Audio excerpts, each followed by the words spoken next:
Thank you to Sour Sweet Cube 20 for their generous donation on Patreon. If you'd like to join them in their generosity, the link to my Patreon page is in the description. Hello everyone, and welcome back to All of the Above. I'm, Vivian?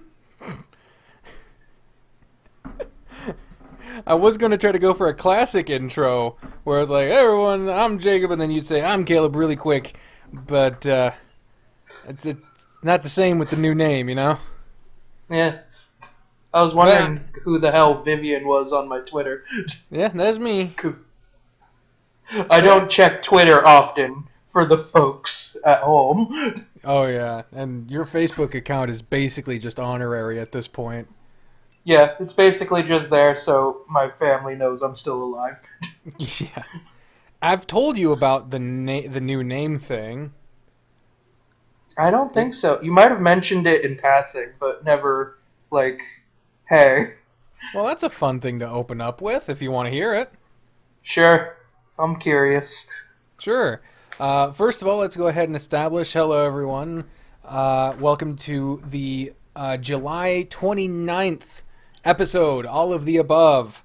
Mine and Caleb's podcast where we discuss the past week or so in our goings on, in the world and in our lives, and it's just a great old fucking discussion time.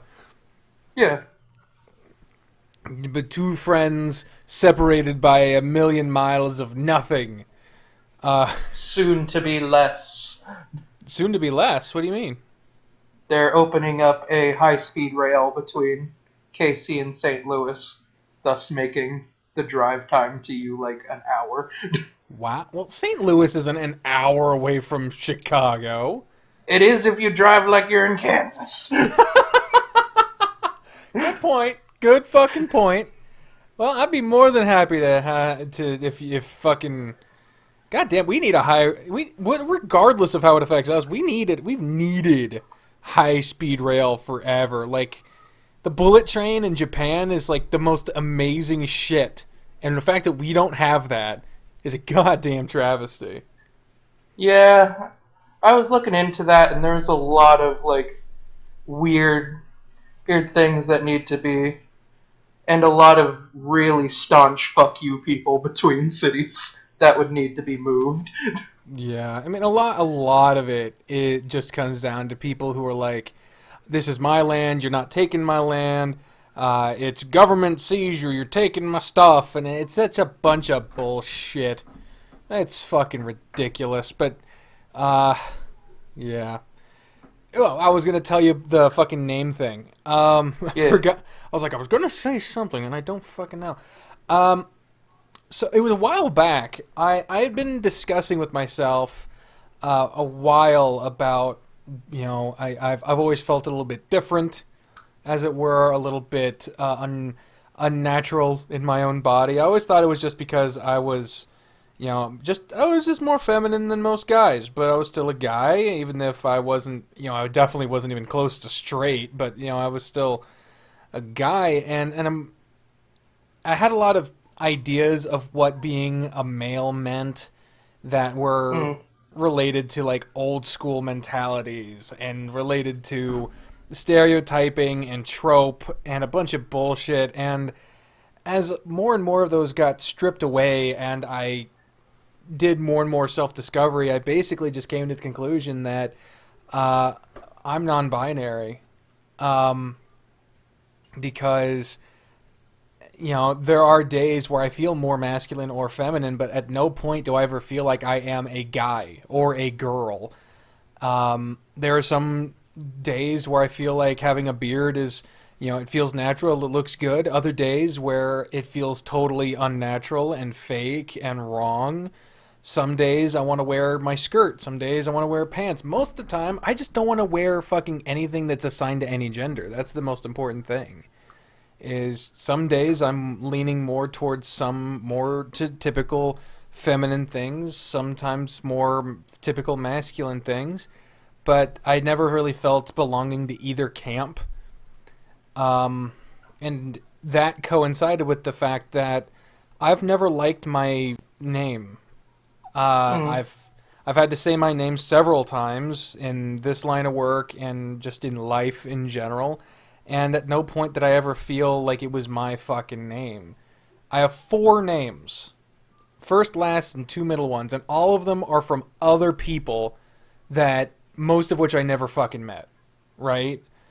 And like Jacob, that's from my like great uncle Jack or some shit. I've never met that guy. My 2 middle names are also from people I never got the chance to meet, even if I was closer to meeting them than that guy. And then, of course, Decker's the family name. But you've known me long enough to know I am not close to my family. Yeah. I have a very specific mindset that the blood of the covenant is thicker than the water of the womb. And by that I mean, if I choose you as my family, that means way more to me than if I just happen to be born with you. And because of that, I didn't feel an attachment to any of those names, and none of them felt natural. Jacob is just not a fucking name that sounded right coming out of my mouth. It's a lot of round, hard vowels and consonants, and it's fucking weird. And that's no disparagement on your name, because your name, Caleb, is very similar in sound, with the hard consonants, round vowels, and etc., etc. Jacob, Caleb, very similar in origin and in sound. But you, when someone calls you Caleb, or you refer to yourself as Caleb, you get this sense of self with it. Like, that's me. They're talking about me. There are other Calebs, but this person talking to me, I am Caleb. Is that correct? Would that be fair to say? Yeah, but I pretty much answered anything, so... Oh, yeah. But I never felt that level of ownership with the name Jacob.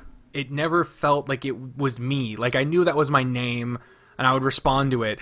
But it just, whenever people called me it, it felt wrong. It felt like a lie, and I never understood it. I never recognized it as that. It just felt inaccurate somehow, and I never understood it, but now I understand it. And in addition, I just don't like saying it. My name is Jacob Decker. Like, it's... As a voice actor, you gotta say your name at the beginning of, like, every fucking voice demo you do. And I have struggled for a long time to come around to the idea of hearing my own voice, but hearing my name in my voice always sounded fucking wrong. And so I just came to the conclusion, I'd seen a few other people toy around with, you know, colloquially changing their names, legally changing their names. I don't have the money to do it legally. It's only $25. Well, maybe where you're at, but, like, in addition to that, there's just a lot of fucking paperwork, isn't it? Like, every time you sign a legal document, you have to be like, oh, other known aliases, my real name, you know, and you gotta change get a new, like, Social Security card, your driver's license is gotta get updated, your fucking banking has gotta get updated, my lease is in my birth name, my car is in my birth name, like, all of this shit would need to be fucking changed.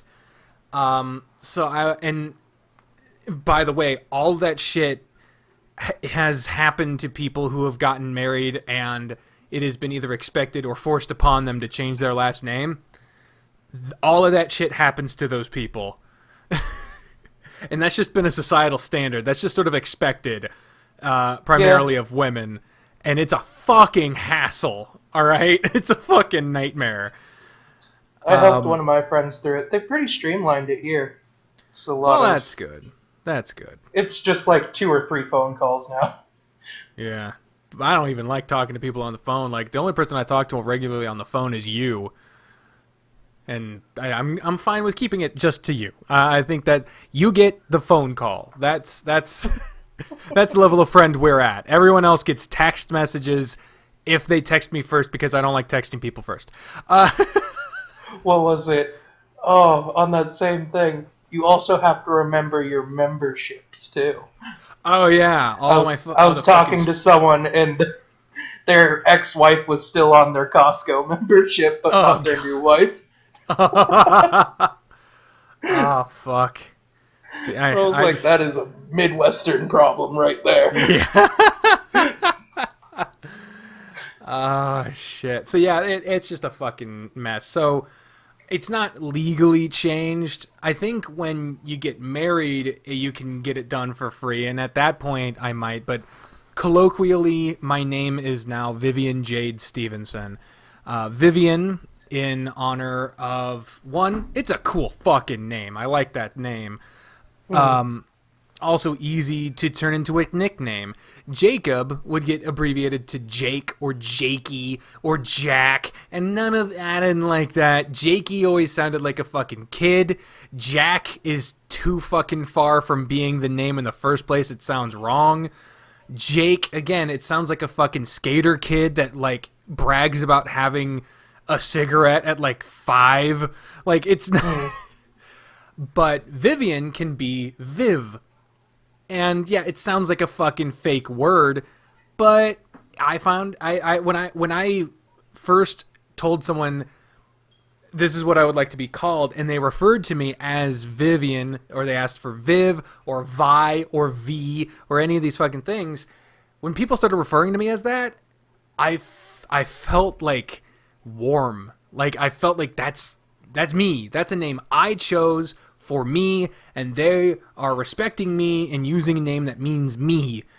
And I felt fucking giddy. I felt fucking elated. It was awesome. Jade.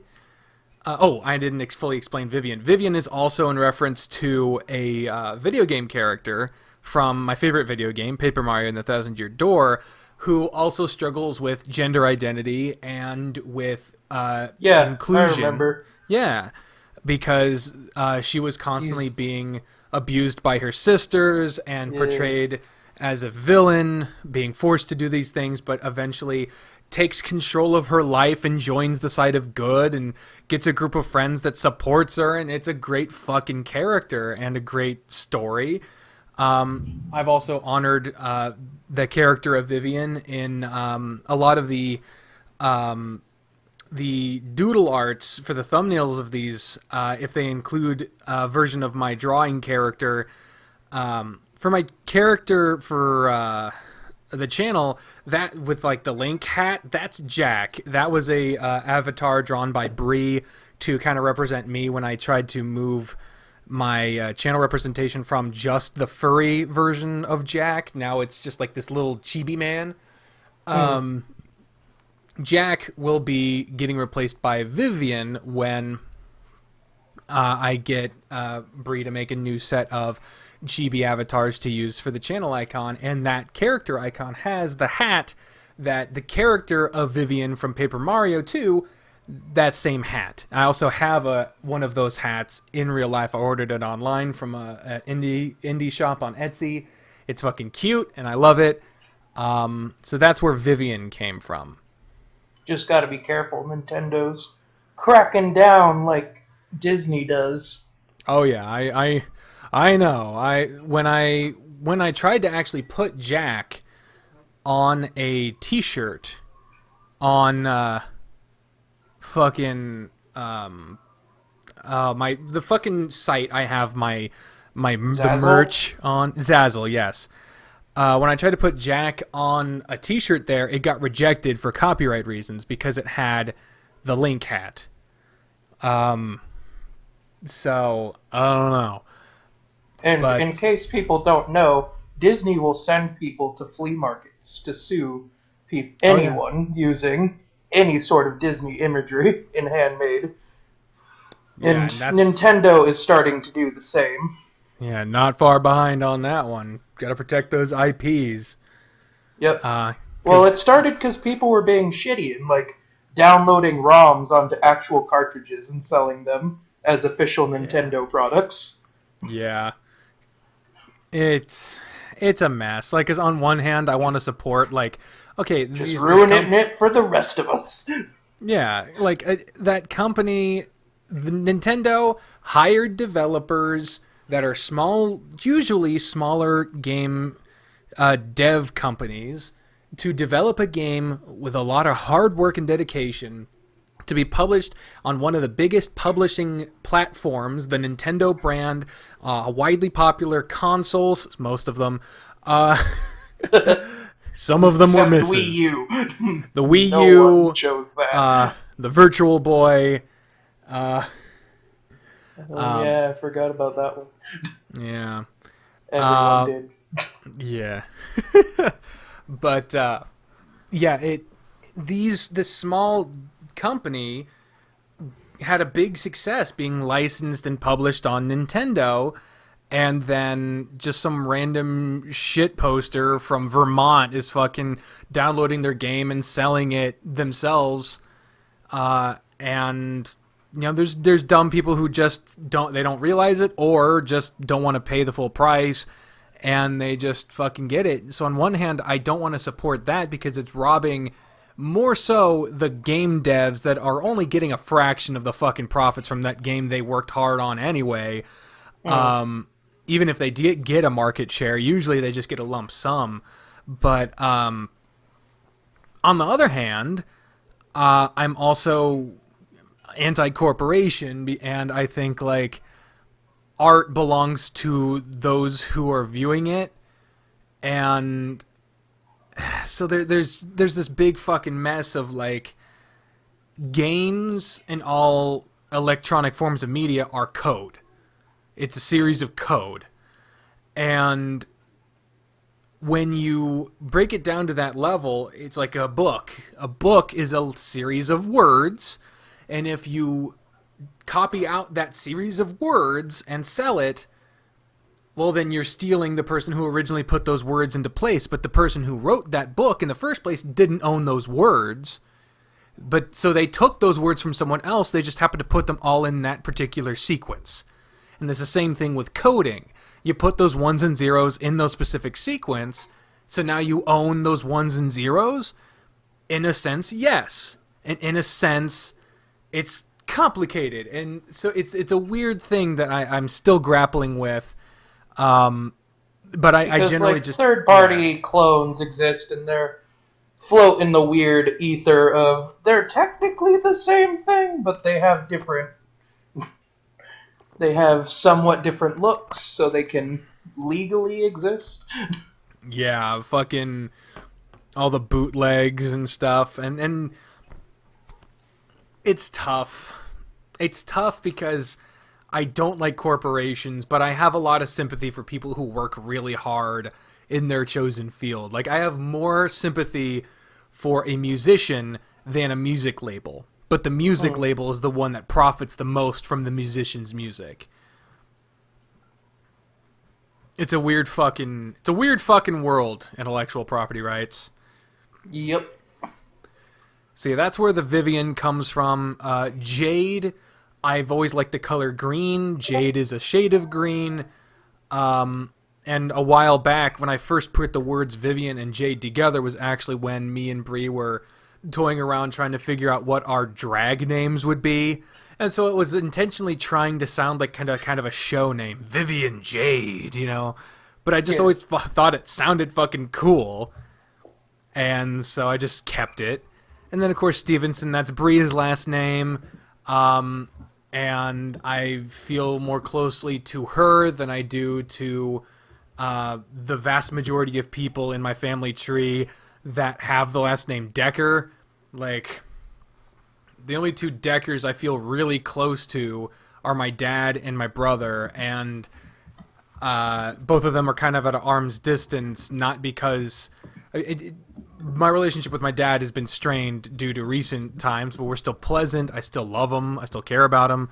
And my brother, we're cool as fuck, but back in the day, we were really not, and we're just not social. Then, of course, there's my mom, who technically does have the last name Decker, but she's a Shelsky. That's her maiden name, Shelsky. All right, pay attention for everyone wanting to commit fucking fraud in my name. she never really fit in with the Deckers, and I feel bad because she didn't do a damn thing to warrant that. But the Deckers are very tribalistic, and it totally fucking toxic behavior. And it now that my mom and dad are separate, and my mom's living back in North Dakota with her family, I basically consider her to be back with her maiden name. She even said like if she'd have realized that once you get divorced, you can get your last name changed for basically free back to your original name. But if you wait a certain period of time, you have to pay for it again. If she realized that you had to pay for it later, she would have just done it then. So she's even said that the only reason she feels attached to that last name is because of her kids. So, yeah. So that's my name. That's why now I tell people my name is Vivian, and that's what I would like to be referred to. But I understand that people see my channel name of Decker Link. It's not changing to Stevenson Link. Like, that sounds dumb. But I'm planning on changing my my second channel name to Vivian Jade because it's the personal channel. But yeah, if people call me Decker, if shortened version of Decker Link, I'm not offended by that because that has changed its meaning in my mind to being referring to me as a YouTuber as opposed to my birth last name. But yeah, and besides, Decker Link literally is just my last name plus a character I like from a Nintendo game. Like, it's not... the only reason I have any stock value in that name, I don't have actual stock value, like fucking, like stocks and bonds value. I just mean the only reason I value that name at all really is just because I've used it for so long, and that's the name I have on my most popular venture. That's about it. And rebranding is just tiresome, and you're going to lose some people because they're never going to really find you again. Yeah, and that's the thing, is my channel has been up for so long that there's a large portion of my subscribers that don't even watch the things I do. Like, they just subscribed a long time ago and they just haven't fucking... Either it's a dead channel or they just don't interact with my stuff anymore. So I have, like, over 7,000 subscribers, but most of my videos don't even break 1,000 views. And most old channels have that problem. So it might be a good time to rebrand. It's up to you, though. Yeah. At this point, I feel like I'm doing too many series that, like, it would be obnoxious to have certain long-going series have episodes that are on one channel but on another, and then it's a bit of a mess. Honestly, I don't think it's important enough to be a thing, since my goal isn't to become a famous YouTuber. My goal is to use YouTube as a fun hobby. Right now, it's my only source of income outside of unemployment, and it's a good way to practice for my voice acting, because of what I do, and I enjoy what I do, so that helps.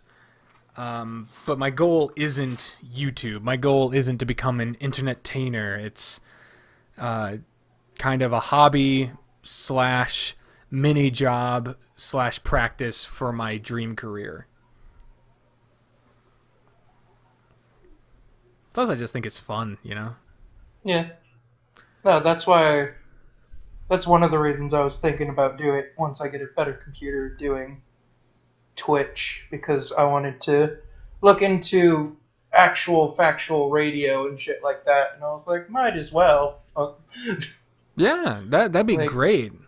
Gives me practice with the soundboard and recording, and I'm playing video games anyway, so might as well just incorporate that. Exactly, and it can be a really fun time, and if you don't have your sights set on becoming the next fucking multi-billionaire, You just do The it because next ninja. Yeah. If you just do it because you enjoy it, like, then you don't really have a fucking problem. Like, Yeah. You'll yeah. never be disappointed. Yeah.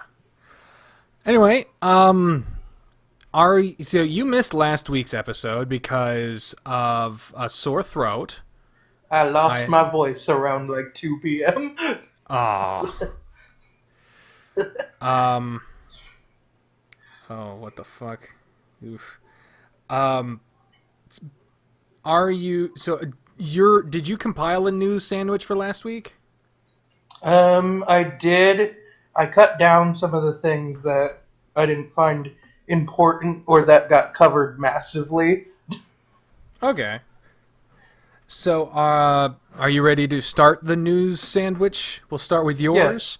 All right, so let's go ahead and explain it. The news sandwich, ladies and gentlemen, makes up the bulk of our program, where we discuss the events in our personal and in our personal lives as well as the world at large. We alternate between a piece of good news and a piece of bad news, but we always start and end with a piece of good news. Caleb compiles his news sandwich, and I have compiled one as well.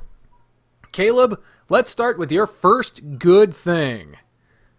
Alright, the first good thing is, if you remember, well, a few weeks back, we were talking about the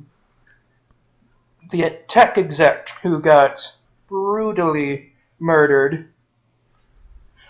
I would have covered this last week, but sick. They caught and have charged the man involved within 3 days. Bravo on the Damn. New York police. Oh, good. Turned out, tale is old as time. It was his assistant, and it was apparently due to money issues. Wow. Well, there you go, folks. Another murderer is taken off the streets. That's the thing about murder. It's like the vast majority of murders. By the way, you know that you're going to get a good fucking conversation when it starts with "that's the thing about murder." Yeah. But that is the thing about murder. Shit, is that the vast majority of murder takes place between people who know each other. Mm-hmm. It's like, what was it, kidnapping? They were like 90% of the time you know the person who will kidnap.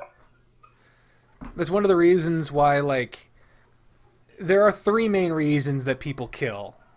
It's an act of passion, between, a personal, in the moment, a heat of the moment, no judgment. It's just a reaction you had, a bad reaction to whatever stimulus you get. And because of that, there's no thought going into that moment. It's just, this motherfucker went too far, reaction, oopsie death, you have committed murder. The second reason is it's a personal thing. You have something against someone in your life personally, or detached personally, maybe like a presidential assassination type of thing.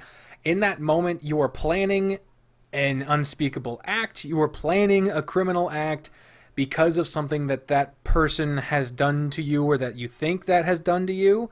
As such, the only thought going into that is how to get away with it, how are you going to do it.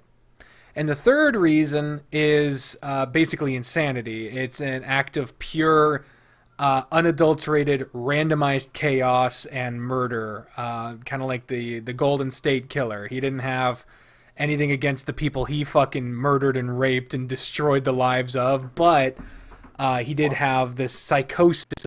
He had the hatred of his like ex-wife or whatever, and a lot of, he just liked killing and that kind of thing.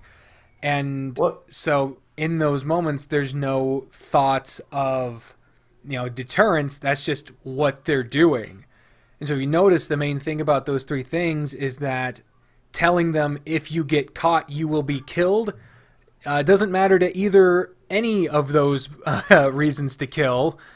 So the idea of the death penalty as a deterrent for at least those 3 main reasons why murder ever happens, totally ineffective as a deterrent.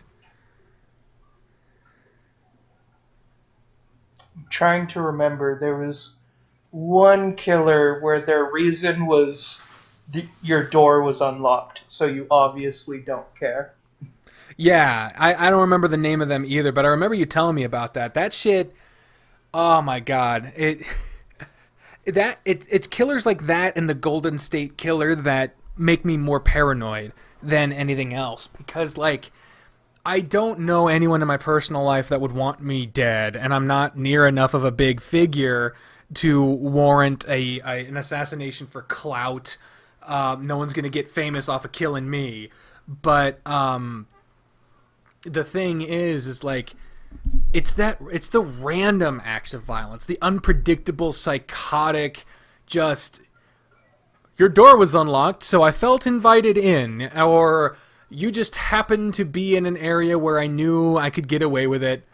Or you're playing GTA 5. Trevor's famous line, "I just wanted to let people know that no matter how wealthy you are, you're never safe from a dude like me having a bad day." Exactly. Like that's some terrifying shit. And that was another thing about like the Golden State Killer in particular. He was a former cop, so he knew how to like throw off evidence. He would say hints to the survivors that would lead them down the wrong path, or they would lie about how they got there, saying, "Oh, I don't say anything until my van drives away," and really they came on like a bike or some shit like that. Like it's just people who don't have anything against you. They don't have anything to gain from killing you other than the satisfaction of having done it. That's the reason I got fucking deadbolts. That's the reason why I lay awake at night looking at my door and listening for the slightest sound. And that's why, despite the fact that it pisses me off when my dog wakes me up to go out in the bathroom way in the early morning, I'm still grateful because you couldn't drop a fucking rock across the street without him hearing it and going crazy. And so I know if someone was trying to break into my house, the first thing they would hear is my dog going nuts. And that would hopefully be a deterrent to keep them the fuck out. Most of the time it is. You know my old dog. And if people have seen my Yeah. Twitter, that's the picture of him. He scared off at least 5 people from entering my house. Yeah. And that's pretty fucking significant considering the neighborhood you live in. Mm. Well, unless you look at the... Like, that was one of the weirdest fucking moments. I looked at those watchdog, like, neighborhood, know your neighborhood websites. And I was like... Basically, everyone north of me has a sexual assault charge, and the dude across the street built pipe bombs. I was like, Yeah. That was one of the things we kept in mind when we moved up here was like we looked at the crime rate of where, because we initially when we moved in, we moved into Bree's parents' house, which by the way, before we get any further into the news sandwich, it's been just a few days more than 1 full year since I have been in Chicago. It was this past Saturday, I think, or maybe Sunday, where it had been a full calendar year since we arrived. That's nuts. Still doesn't feel like it. But, it feels like he moved away like a month ago. Right? Like, it simultaneously feels like it's been a month and 5 years. It's the weirdest shit. But when we moved up here, we looked at the crime rates for the area that Bree's folks live at, and when we were looking for places to live, we also kept that in mind, and we realized that Ottawa, the town we lived in before this, has a higher crime rate than up here. Like, property crimes, it's worse up here. But, like, assault and, like, physical crimes person to person, way worse in Ottawa. I was like, whoa, really? Hey, man, you get in a bar fight and... Yeah, it's fucking crazy. And some little old lady anyway. he's have a slap fight in the church parking lot. Yeah. Oh man. So, what is your first bad thing on your new sandwich? The first bad thing, and I'll say horrendously bad, but I don't see a lot of places covering it, so Oof. I felt We're that, about to get sad, folks. like, because I'll see it on, like, some major things, but then it's never, like, super in-depth on... It's the, oh, I don't want to mess up their name. The Uyghurs? Oh yeah, the fucking oh Jesus, the basically like fucking concentration camps in China destroying fucking ethnic minorities' rights, stripping them away, putting them in concentration camps, fucking ripping away their citizenship, their humanity, all because they see them as a threat to the national security, which of course they fucking do. There is no way to maintain a cultist communist state when there's even a hint of differing opinion.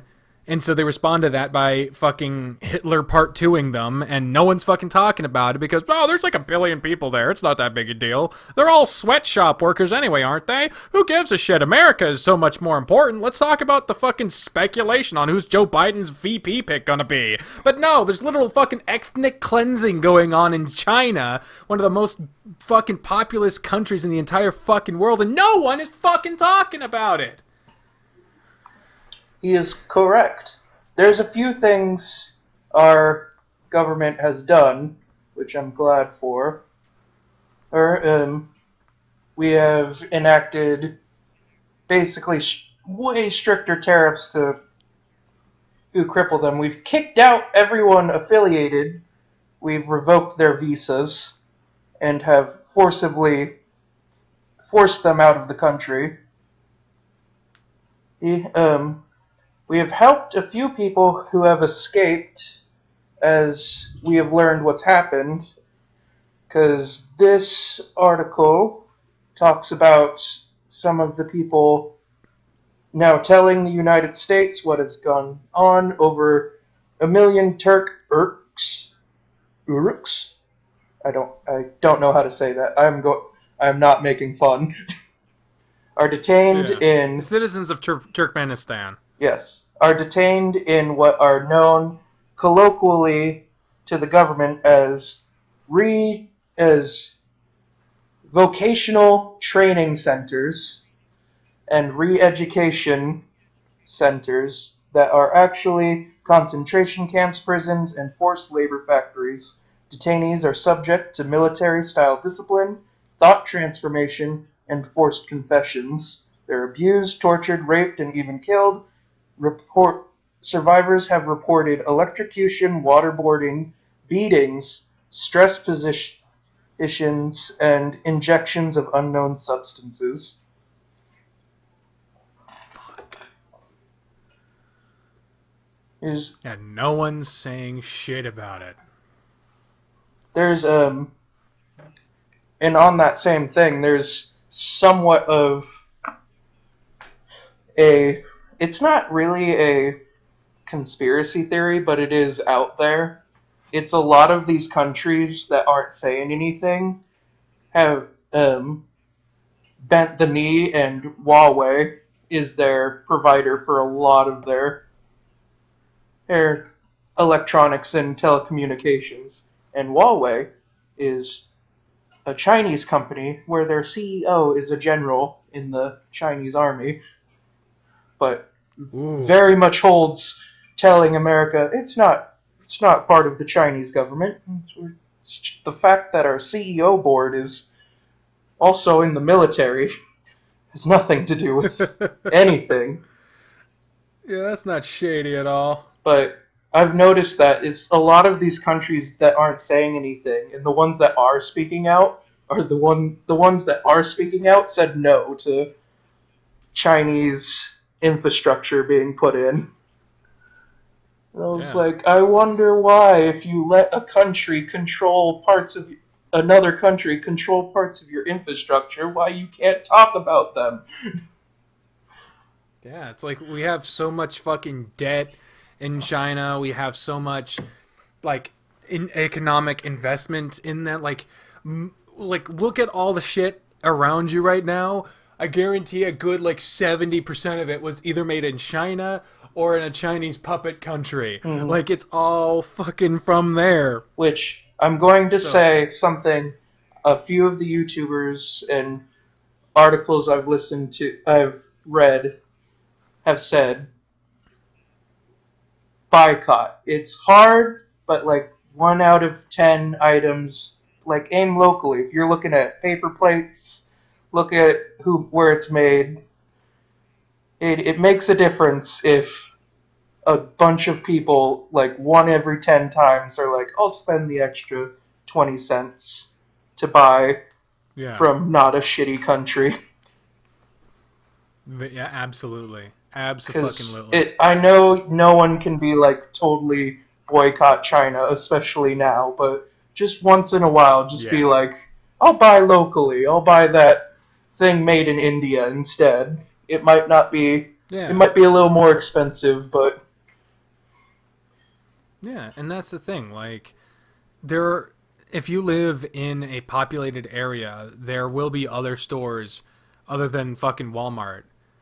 And even at Walmart, there are locally sourced things, but you're going to be able to support your local economy if you go to like instead of going to the Walmart fucking food section, hit up a farmer's market mm, or find if you're going to fucking get if you're feeling like steaks tonight, fucking hit up a local farming like a farmer. like I want to say a farmer's market again, but a like butcher a or farmer depot. Yeah, a butcher. A fucking go a small town place like you can Google things so easily. And if you just be like, butchers near me, yeah, maybe it'll be an extra buck. But, like, that extra dollar is going to your local government to support your local businesses who pay taxes to your local you government are that will be literally able to help staring at pay the your. person who you're helping as Yeah. Like, that family, it depends on that store. That store pays taxes to your local government, which uses that money to pay for your local schools and roads and police. Maybe not use the police, but you get the point. Like, it goes to support things that immediately direct to impact you. But when you spend $1 less on fucking steaks at Walmart at cows that were raised in America, shipped off to fucking China to be butchered and then shipped back here, no one in that process is getting a lick of the $2 you spent for that fucking whatever the fuck. Like the $10 ribeye you bought instead of the fucking $12 ribeye you could have bought at Sal's Butchery or whatever the shit. None of that is reaching the farmers that came here to America. It's all going to the companies in China, the distribution centers that enable it, the CEOs' bonuses that all found that was a cheaper way to get shit done. Like, it's all bullshit. Just go to a local place because there's no bullshit that's going to happen from, hey, my shop supports my family. It's all in this fucking room. There's nothing going on there. Like, you can literally see the motherfuckers, kids in another room. Like, I remember, recently, when a couple months ago, Bree's grandma bought us a couch. And we had to go pick it up. And we had to rent a U-Haul, and we rented a U-Haul at a place that was run out of a person's actual house. Like, it was kind of weird, but because of that, they were licensing their, like, back porch as a truck rental service and a storage facility. And it was an independent storage facility. It wasn't run one of the, like, a chain gas station or something like that. It was just this person's fucking house. Like, their kids were running and playing video games in the next room. I could hear them. But because I supported that specific place, those people got a way bigger cut of their thing. And I could have probably went an extra step further and see if there was a local moving company I could have gotten, but we didn't have the time for that in the moment, and I didn't think about it. But even still, we found a place that was a fucking family-run institution licensed to a bigger company, but it was still better than if I had gone to fucking a big fuck-off chain store that happened to also run a U-Haul distribution thing out the back. There's stuff that you can do, folks. We can't fucking change the policies. We're not all in Congress, but we can change what we do as citizens. And if enough of us do it, it will mean something. So what's your second good thing, Caleb? My second good thing... My tablet shut off. Hold on. Oh, by the way, if you can't make it out, because I know there's food deserts and crap like that, Tyson also is one of the companies that solely has butchers and factories in America. Their main one is here in Kansas. Nice. And hires only locally. Yeah. And that's the thing. Like, if you are in a place where it's more rural, odds are, if you're in a rural place, there might be farmers near you. Yeah. And if you can get your stuff directly from a farmer... Like, again, Bree's grandma, she has a meat connection with a local farmer in Kansas. And so that farmer gets way more of the profit when Bree's grandma buys directly from that farmer. She buys the whole cow that they want to buy and pays for the fee to have the farmer take that cow to the butcher to get butchered. Oh, yeah. These things are way cheaper than you really think they are. Yeah. Like, if you're going to need a fucking big-ass freezer. But that's a one-time investment right there. Yeah, it's a one-time investment for, like, months of food. Like, Bree's grandma would have so much meat that she would just give us pounds of hamburger that she got for dirt cheap because she went right to a farmer.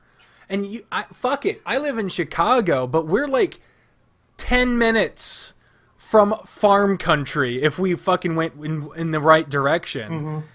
You can find in rural countries, in rural areas in America, you can find farmers that are able to do this. And not just for meat.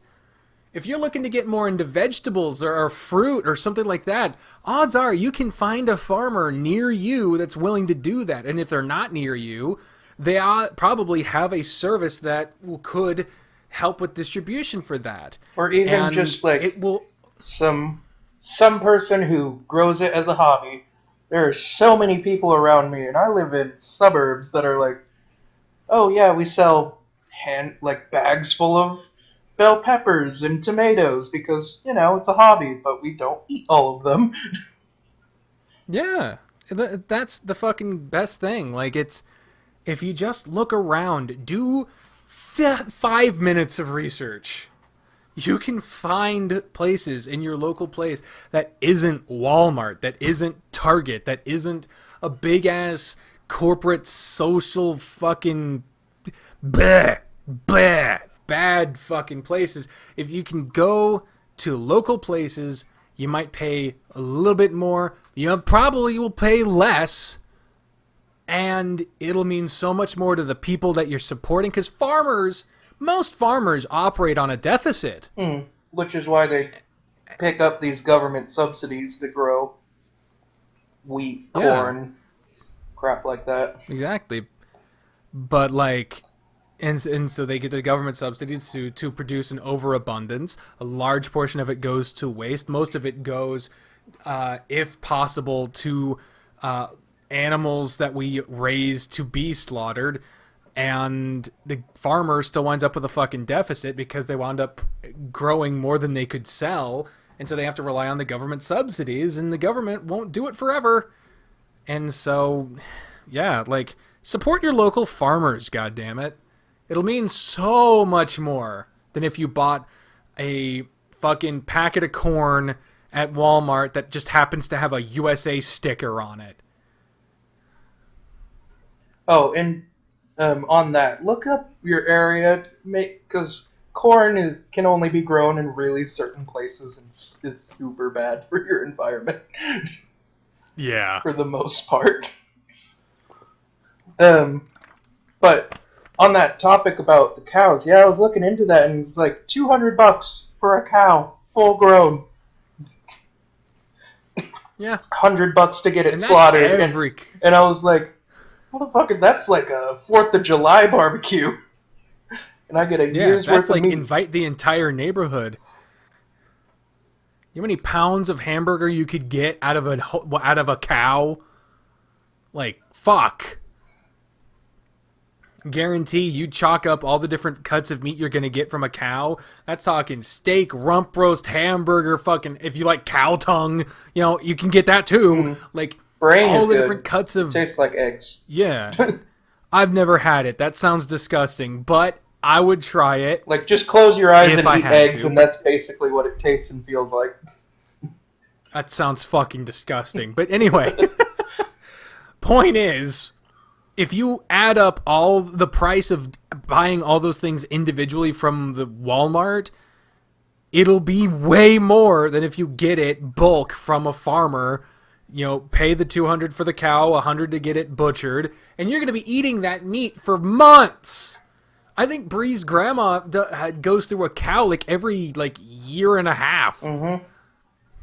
And she was feeding her husband, and a growing child that, they go through food. Ooh. So, yeah. Fucking Plus, support your local farmers. This has been the most Kansan conversation ever, by the way. Oh, yeah. Have you ever looked at how much Kansas made at the height of our beef industry? Fucking insane. I can only imagine. It was $3 trillion. Holy shit! It was. I should have said "holy cow." Because I had to read like 4 books on the beef industry for a class, and it was hellaciously amount of money these people were raking in. Beef history 101. Yeah, that absolutely. I mean, that's the reason why people like to. There's always the argument, Oklahoma barbecue, Texas barbecue. It's Kansas fucking barbecue that's the fucking best. And the reason why is very specific. Mm-hmm. Very specific reason why. If you look at the railroad system in Kansas City, it is listed as a harbor. The reason it is listed as a harbor is because that was a hub for all of the cattle ranchers south and north of that fucking... of Kansas. You'd get your Texas cows. They would get shipped up to Kansas on fucking trucks or whatever. Before that would be wagons or whatever, and they would be shipped off in Kansas because that's where the hub of the railroad was that would connect both coasts. Mm-hmm. And so if anyone on the coasts wanted beef, they would have to get it shipped from Kansas. Not just damn coast. It said the beef industry from Kansas stretched all the way to Russia. Oh, yeah. Russia. Absolutely. Everyone in Europe, if you were eating meat, if your grandparents were eating meat, it was probably Kansas meat when they were your age. Yeah, it might have come from another country, but you know damn well that there was a huge market. If you're bringing all the beef from all over the country to converge on the one place that they can get it sent all over the world, you know damn well the best cuts of beef did not leave Kansas. We kept that shit. That's why we have our own cut of beef. So barbecue, exactly. Barbecue, as it is seeped into the culture of Kansas so deeply that the proper way to cook barbecue was developed in Kansas by one family that just slowly brought in other people to fucking distribute it out. And there was some family, I don't remember the fucking details of it, but the point is for a time period, there was basically a monopoly on the best barbecue.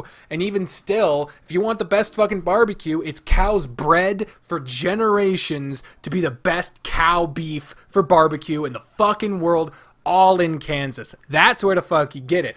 That's why some of the best barbecue sauces come from Kansas. The best barbecue inspired by recipes from Kansas. There's a reason why the oldest operating movie theater in America concurrent operating movie theater in America is in Ottawa, Kansas, a town that still has the railroad going through it, that was at one point so popular it was up because all the best movies would be shipped from Kansas in Ottawa through to Chicago before they would get there. The movies would actually come through Ottawa first, and Ottawa was one of the cities that people sold beef. It was mostly, you'd put your cows on the train, it would be shipped from there to Kansas City, because the railroads are connected, and then it would go out from there to all the major distributors. You would find your local hub to get your stuff sold, and that's where it would go. So small towns that had a railroad connection, Admire for fuck's sake, Admire back in the day had a railroad going through it, and the reason why that town doesn't exist anymore, basically, is because they took the railroad out. The railroad is the huge fucking reason why Kansas had any fucking ability to survive, and that's the reason why there are still millions of people there today, despite the fact that there's nothing there anymore. Oh god, but fuck yes, beef from Kansas. That's why Kansas barbecue is the best, scientifically speaking. They were even talking on the Star. They counted and said that for 2 years you could eat at a different barbecue place once a day, just in Kansas City Metro, and without repeating. Yeah, and all of it would be better than anything you would get in fucking Queens or some shit.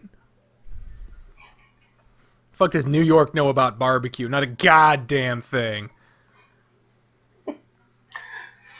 But that... So what's your second good, man? Second good is, this one's like a weird good, but like a weird bad good, but still good. Samoan Chief has been sentenced to 11 years in jail after they shut down his slavery and human trafficking ring. Holy shit. That guy needs to be behind bars. Holy fuck. He was working as essentially a coyote. And for those who don't know, that's someone who helps you who illegally immigrate into a country. For Samoans into New Zealand, and then they would just be brought to a plantation and not allowed to leave. Yeah. It's fucked up. And he had been operating for 26 years. He started when I was born. And if you paid attention to the delegates from this past election, this is relevant, I promise. Michael Bloomberg got one fucking delegate, and it was from American Samoa. I remember that.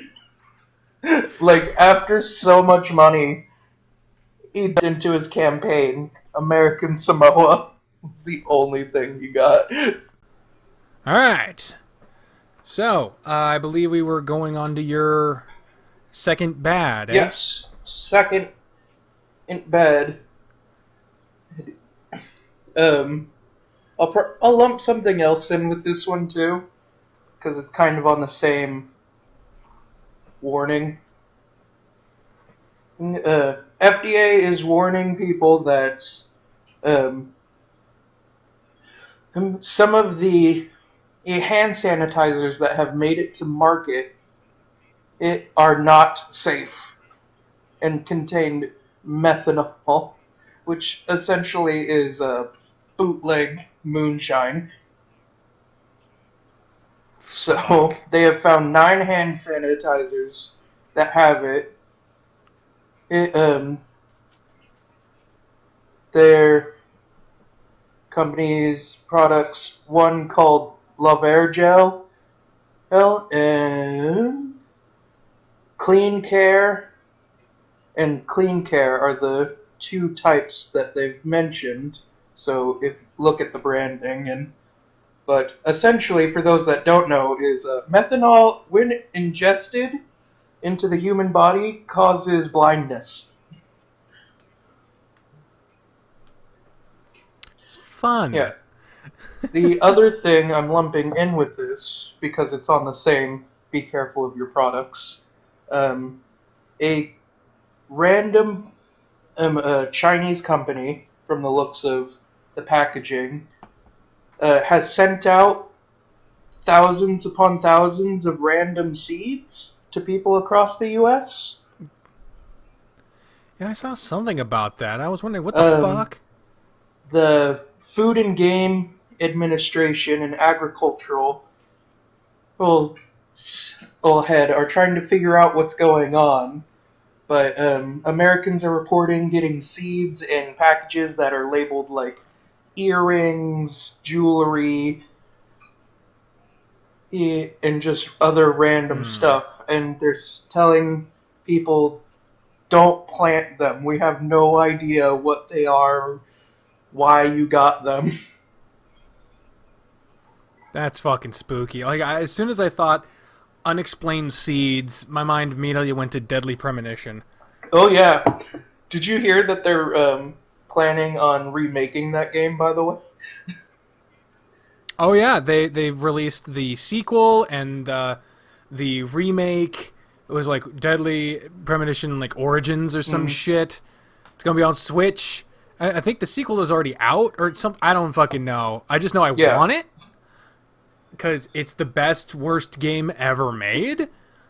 And apparently the sequel is just as bad. And I love the idea that this is going to happen again. I want it. But want to buy me a present, y'all? Buy me that. But on the seed topic, most companies have come out to say that if you're not looking for a devious reason, that the best reason behind this would be to just boost their sales numbers, technically. Because you can just mark it as, like, free promotion sent out to... Yeah. So, but, yes, if you get something like that, call your non-emergency and let them know that you got it. And your Food and Game. Because they are trying to get as many of these things collected as possible, because it does affect our what's customs. It's a customs problem. Yeah, and I even saw like there were different kinds of seeds. So it's like, what the fuck? I don't know. I have no idea. It's just something weird, and I got the alert like about 20 minutes before sitting down for this, so I thought might be something to talk about. Yeah, man. Because what's your next good? The next good is this one is actually good and surprising. Who's on the list is Best Buy, Target, and Walmart will now be closed on Thanksgiving Day. Yeah, I saw something about that. Fucking good. Because, oh my god, Black Friday is going to be a fucking cesspool of COVID. Well, on top of that, they kept pushing Black Friday into Thanksgiving, just ruining the holiday. Like, oh yeah, now Thanksgiving dinner is Thanksgiving lunch, and then we all leave to get trampled by assholes wanting a TV. And like, so all these places are closed on Thanksgiving. Are they closed on Black Friday as well, or are they just just Thanksgiving? Thanksgiving. They will be open on Black Friday, but Target and Dick's Sporting Goods said they will be closed both the day before Thanksgiving and Thanksgiving. And Walmart. And Walmart will also be closed those 2 days. I think that's good. I think, take those days, sanitize the fucking store, let the workers have a fucking day where they're not being screamed at by Karens who are refusing to wear masks. And I've noticed, like, Walmart especially, I don't know about anywhere else, but they've been putting up these systems to, like, organize the shit out of Black Friday as much as you can. Just placing pallets down instead of putting them on shelves. Yeah. Exactly. And, like, putting up lines that snake through the store And so, like, if they take that day before Thanksgiving, sanitize the shit out of everything, set up all your stuff, take Thanksgiving, take it off, just have no one in there, and then have them come in, and then if you gotta have Black Friday, because we're gotta have Black Friday, fuck. Cyber Monday is gonna be a fucking blast, though, I guarantee it. Cyber Monday is going to have all of the fucking deals with people stuck inside. And companies just reeling, trying to get a little bit of money. Yeah, I mean, that's kind of playing into one of my things of, let me see, do I have it in my sandwich? Doesn't look like I do, so I can mention it. I'm trying to get a microphone for, the audio interface I have, because turns out the microphone I did have is dead. That thing just doesn't work. And I found a microphone I really want. My mom gave me the money to buy it, and so I bought it from a company that was selling it for every review I saw said it was a reputable company. I have no doubt that it's a reputable company. However, it's not fucking Amazon. And so they don't have a million of everything on hand. Even Amazon said they wouldn't have it in stock until September. But it didn't say on the website that they didn't have it. They just said, "Oh, you can buy it here for this price. Go ahead." And then I bought it, and they were like, "It's back ordered. Yeah, we'll let you know when it's coming. We won't charge you till it's shipped, but we also won't tell you until it is shipped. So one random day, probably in September, you're going to get a $400 charge on your account, probably after you forgot you bought the shit.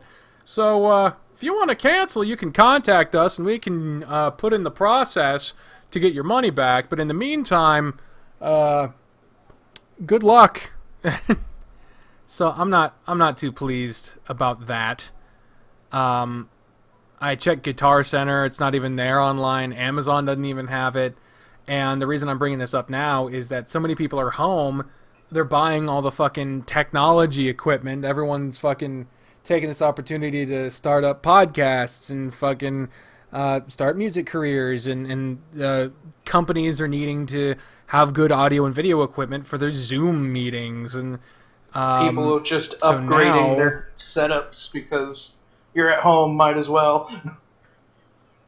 You're at home collecting $1,400 every fucking 2 weeks on unemployment, so it's like, yeah, fucking buy some shit, I guess. So like, yeah, I'm gonna be canceling that order probably as soon as I can find another place where I can buy that microphone. What the fuck is that? I don't know. Oh, goddamn stupid ads. So yeah, I'm currently sitting with a audio interface that I can't use because the microphone I had before I bought the new audio interface is dead. So I want this microphone. I've all the tests I've seen shows that it's right up there in quality with like $2,000 microphones, but it's only $400. And considering my mom selflessly gave me the money to buy it, I feel like, yeah, I'm gonna fucking get the microphone.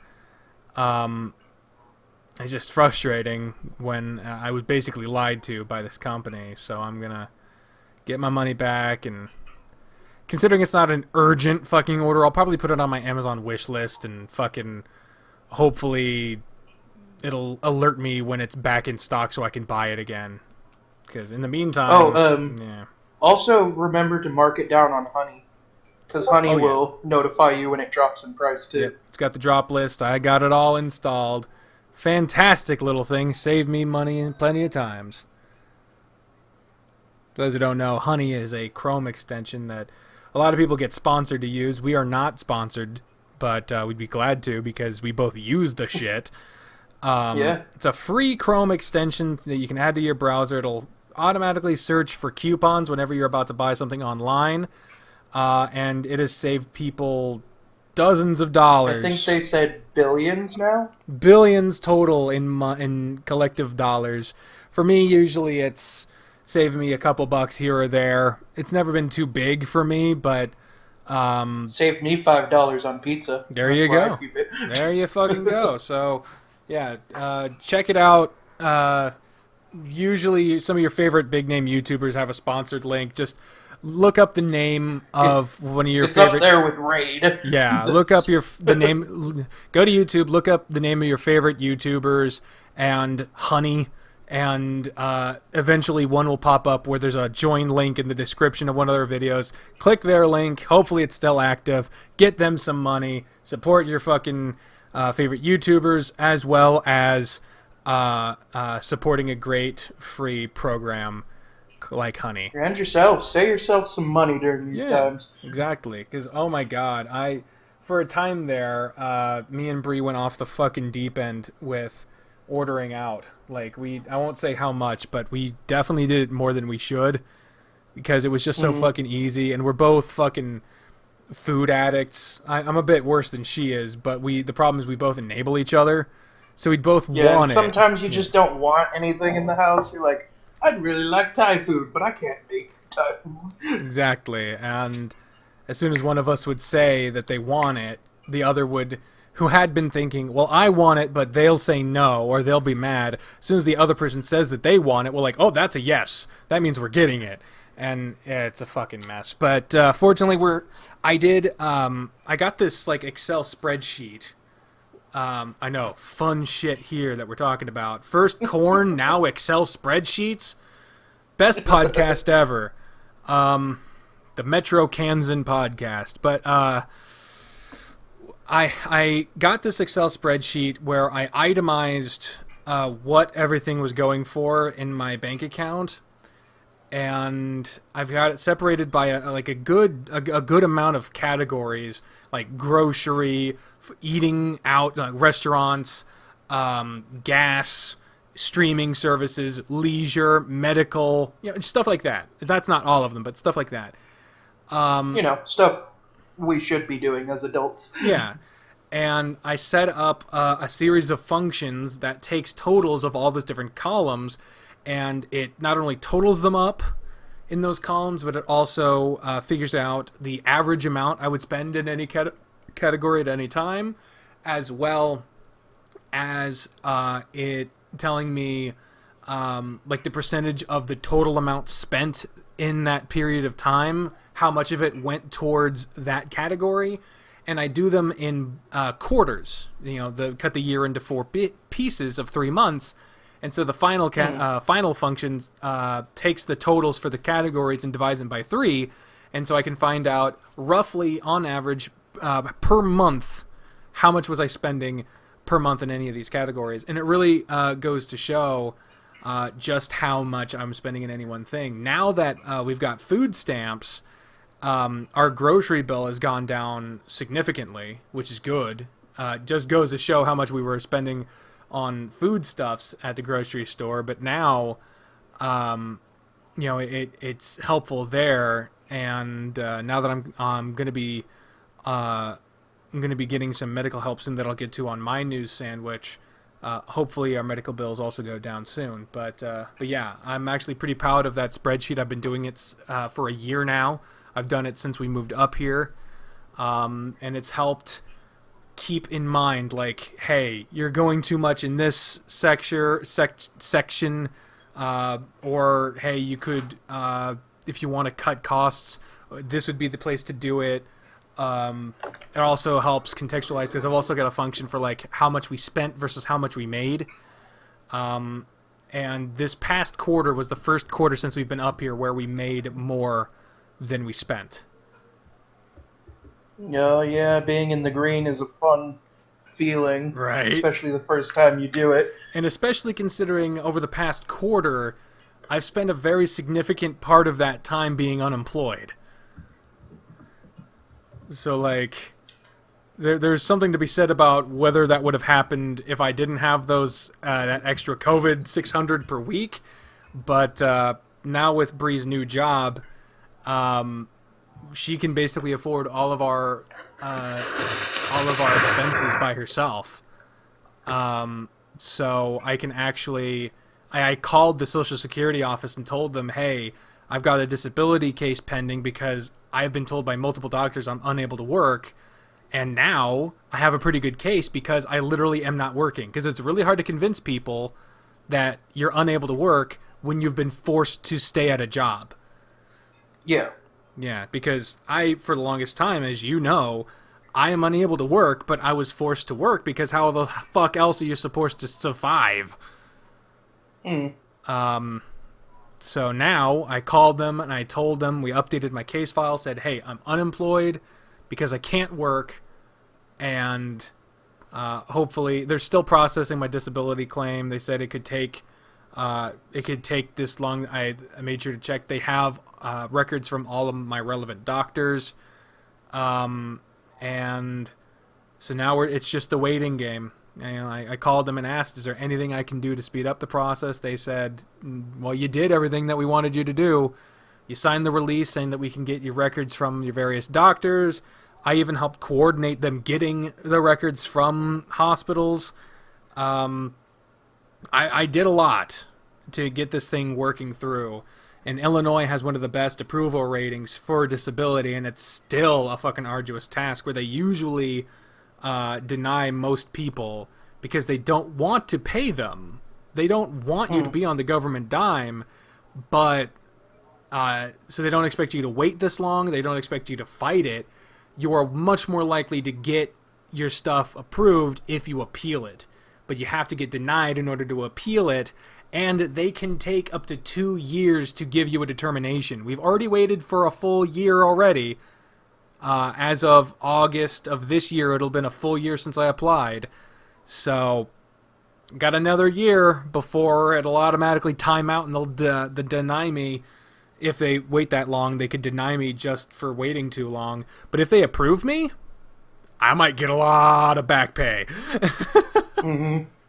And that's that advice can actually be extended to a few things.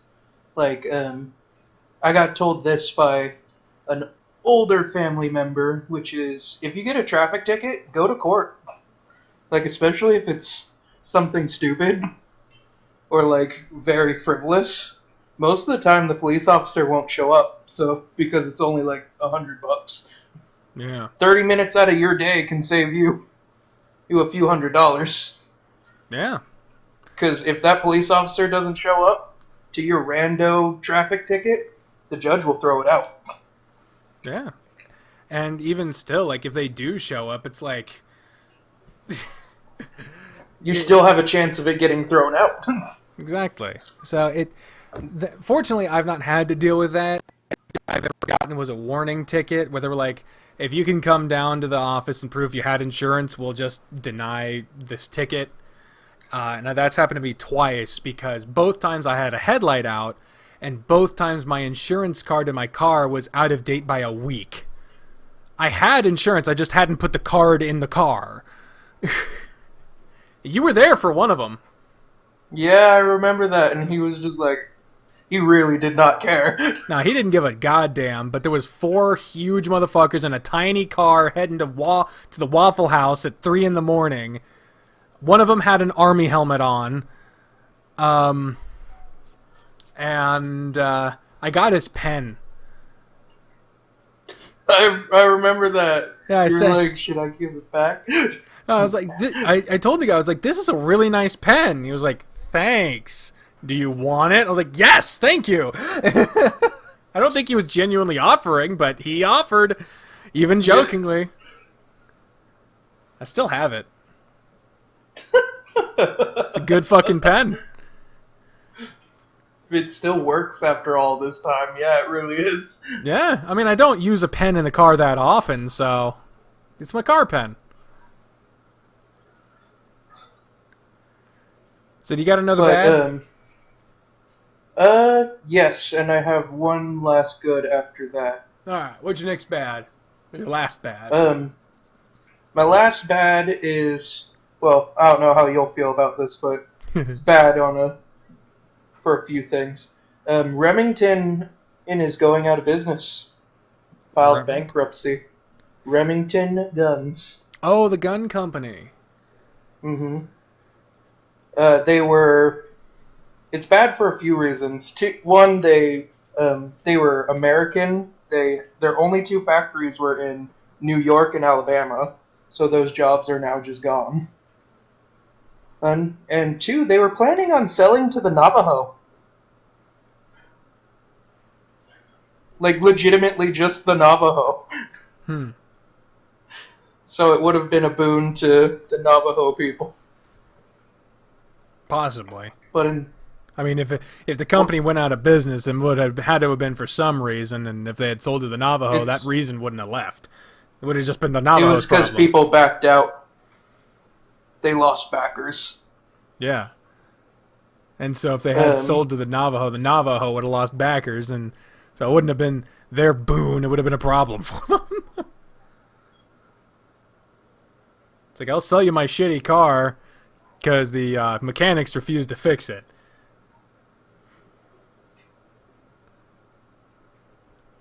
Did I lose you, Caleb? Oh no, they didn't lose backers due to the company being I'm in the article. Mm-hmm. They lost backers due to social pressures on their potential buyers.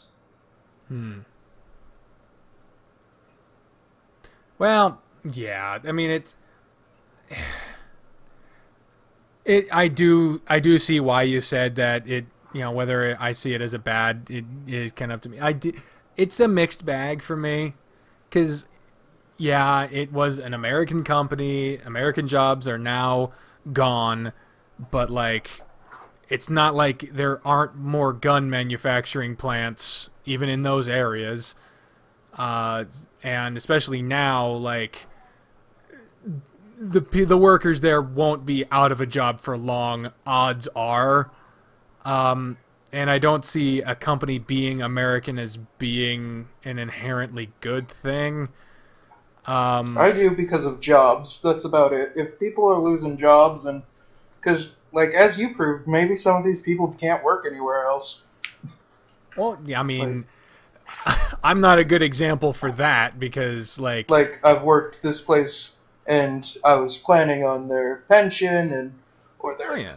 Well, I'm not saying that every fucking person who worked at this factory is automatically going to get a job with fucking Winchester or some shit, but like, odds, because this is a factory job at a gun factory. This is technical work, and it's a technical skill, but it's also oh my god. Oh, fuck. I just fucked up one of my toenails. Did it just break? Oh, there's no blood. I guess we're fine. Just lost the Did you just kick it and it chunked off? Yeah, a big chunk just fucking clomped off of my fucking toenail. Ugh. Oh, I hate it when that happens. Yeah. You like kick something just right and you're like, huh, my foot feels weird now. Yeah. But yeah, I'm not saying that every person who worked at a Remington factory is automatically going to get another job, but this is technical work in a well-known company. If you're able to work that job, it is a hard reset, but odds are you will be able to be qualified in the eyes of other companies.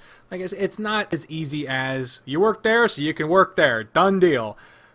That's not what I'm saying, but what I am saying is, like, there are foreign companies that have American jobs.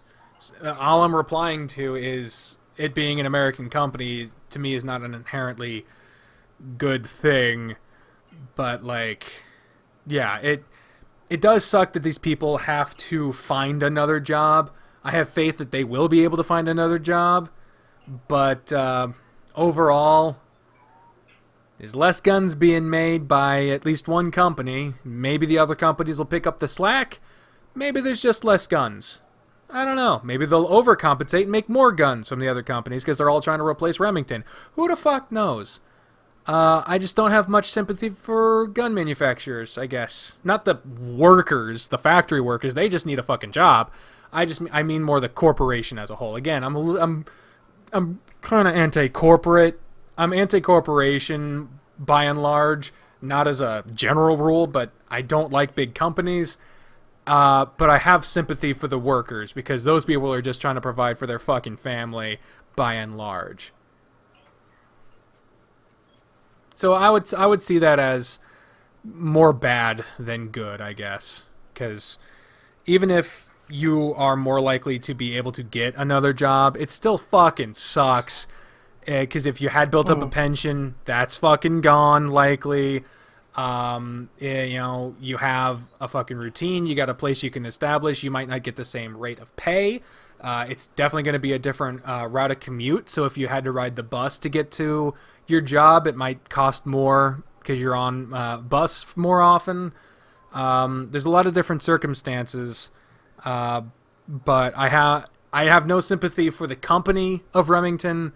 But I do have sympathy for the workers that are now going to be displaced, and hopefully they can find another place soon, whether it be with a competing gun manufacturer or with a different kind of industrial job, or maybe a different kind of job if they want it, or maybe they can just write out some fucking on COVID unemployment if that gets figured out. Who knows?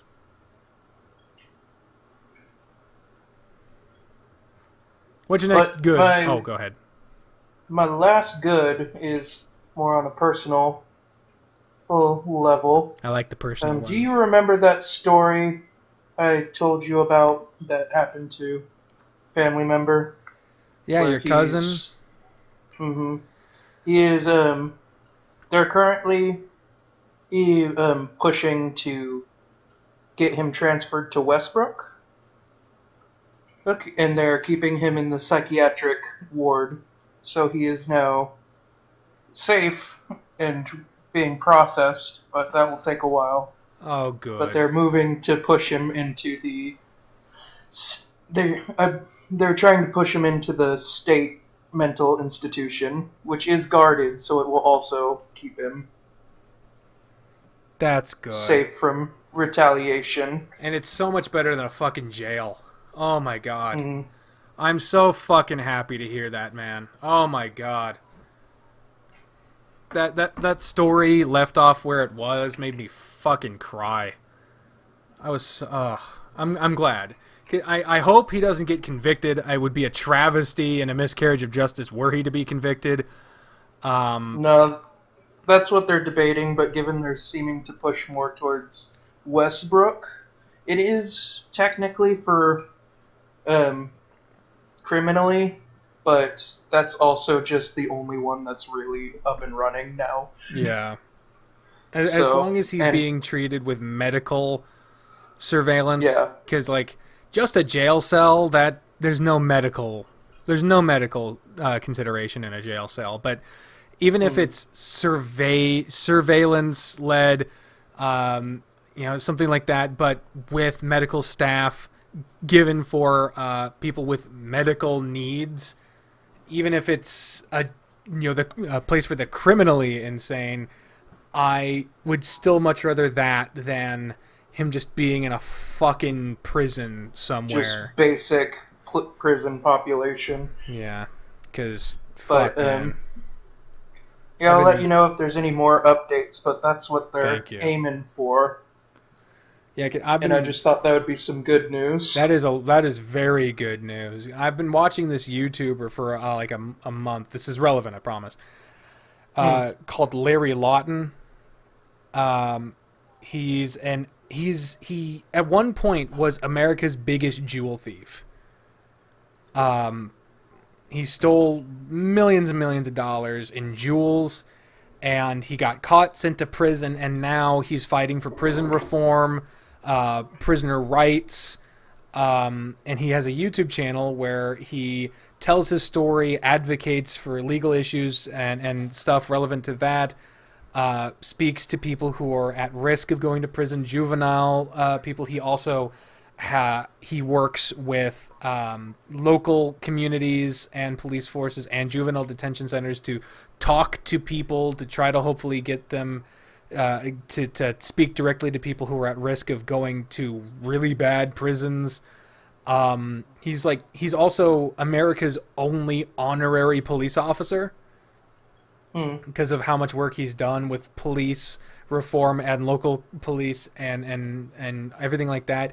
Really good guy. I feel like he's a little misinformed with the whole idea of defunding the police, because in one video, he said, I'm not for defunding the police, but I am for reallocating police funds towards community policing and resources that need it the most. And I was like, that's what the fuck defunding is. But, yeah, I think that's mainly because a lot of people are misinformed on. Yeah. Because I've talked to a lot of people who just blankly think defund the police means exactly that. Yeah. Like, you didn't look into this, did you? No, they just heard something. I realize reallocate funds to community and better training is a mouthful. Yeah. But it's the same people who think that Black Lives Matter, it means Black lives are the only important ones. Like, it's these dumb motherfuckers who just hear a headline and they think that's the truth, but they don't, like, read articles. They don't look into anything. They just hear a tagline and decide that's the whole fucking story. It's these dumb motherfuckers. And then it doesn't help with these vocal minorities screeching. I don't know what you mean by that. And saying, like, people who don't understand and then are just in people's faces saying things they never looked into. Exactly I just looked at a tagline and now I'm going to preach. I'm still a little confused. Are you agreeing with me here? Yes. Okay. Yes, I am. I'm just saying there's one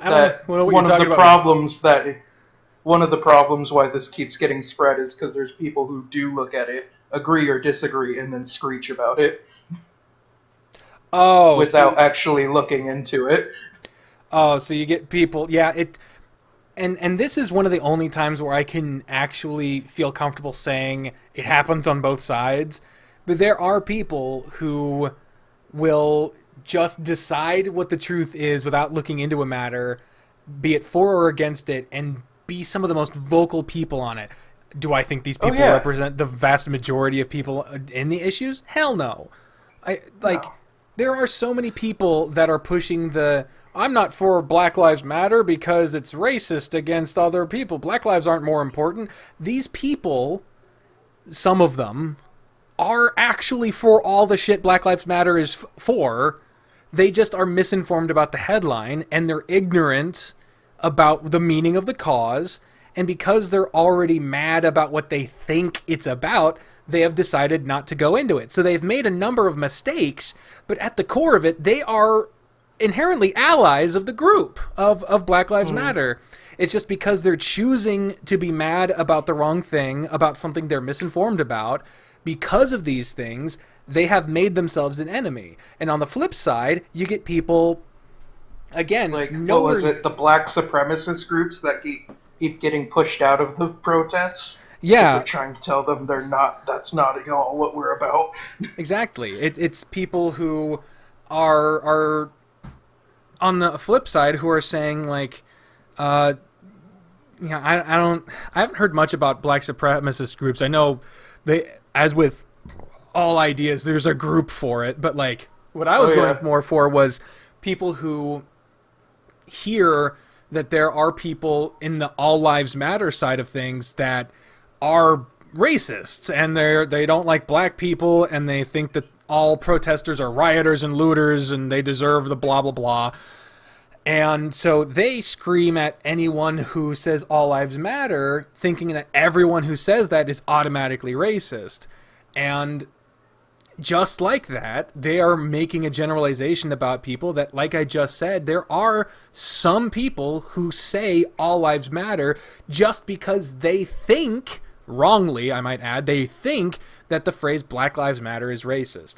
And they are for all of the things that the Black Lives Matter movement is for, but because they've gotten mad prematurely about a misinformed thing, about a tagline, and haven't looked into the actual movement, they are misinformed and are choosing to remain ignorant because they're mad. And this is the problem. See, when you get mad about something and you refuse to look into it further, or you refuse to look into your opposition, you're discrediting your opposition. I am someone who does not have a religious belief, but I know that I have a lack of a religious belief So much so that I have made sure to become very well versed in what religious beliefs teach. Because how can I know that I don't agree with any of the teachings of all the millions of religions if I haven't looked into a sizable amount of them to make sure none of them just so happen to line up with my already preconceived ideas?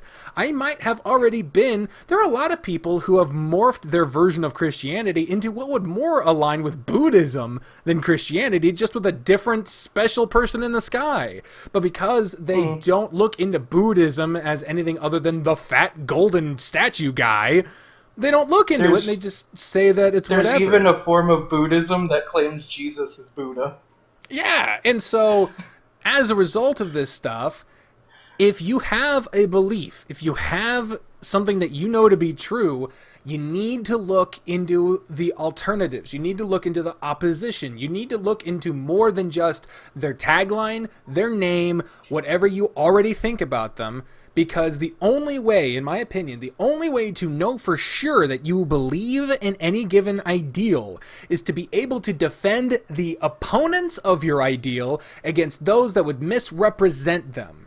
Because I, as an agnostic person, if someone were to accost one of my Christian friends and say that all Christians are against gay people, I should be able to defend them by being able to cite specific churches and denominations that have openly said, if you belong to this denomination, we are for and support the LGBTQ community.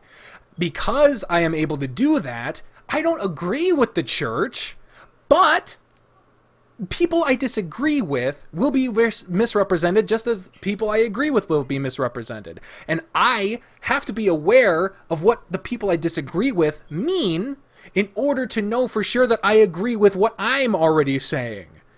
And if the people around me are being misrepresented by their other oppositions, or even people I agree with, if other agnostic people are misrepresenting Christianity with the prior claim of all Christians are against gay people, which is not true, as I have previously said. Immediate example, the Episcopal Church years ago said that gay people were welcome in their church, and that's Catholic light. That's what Episcopals are. I should be able to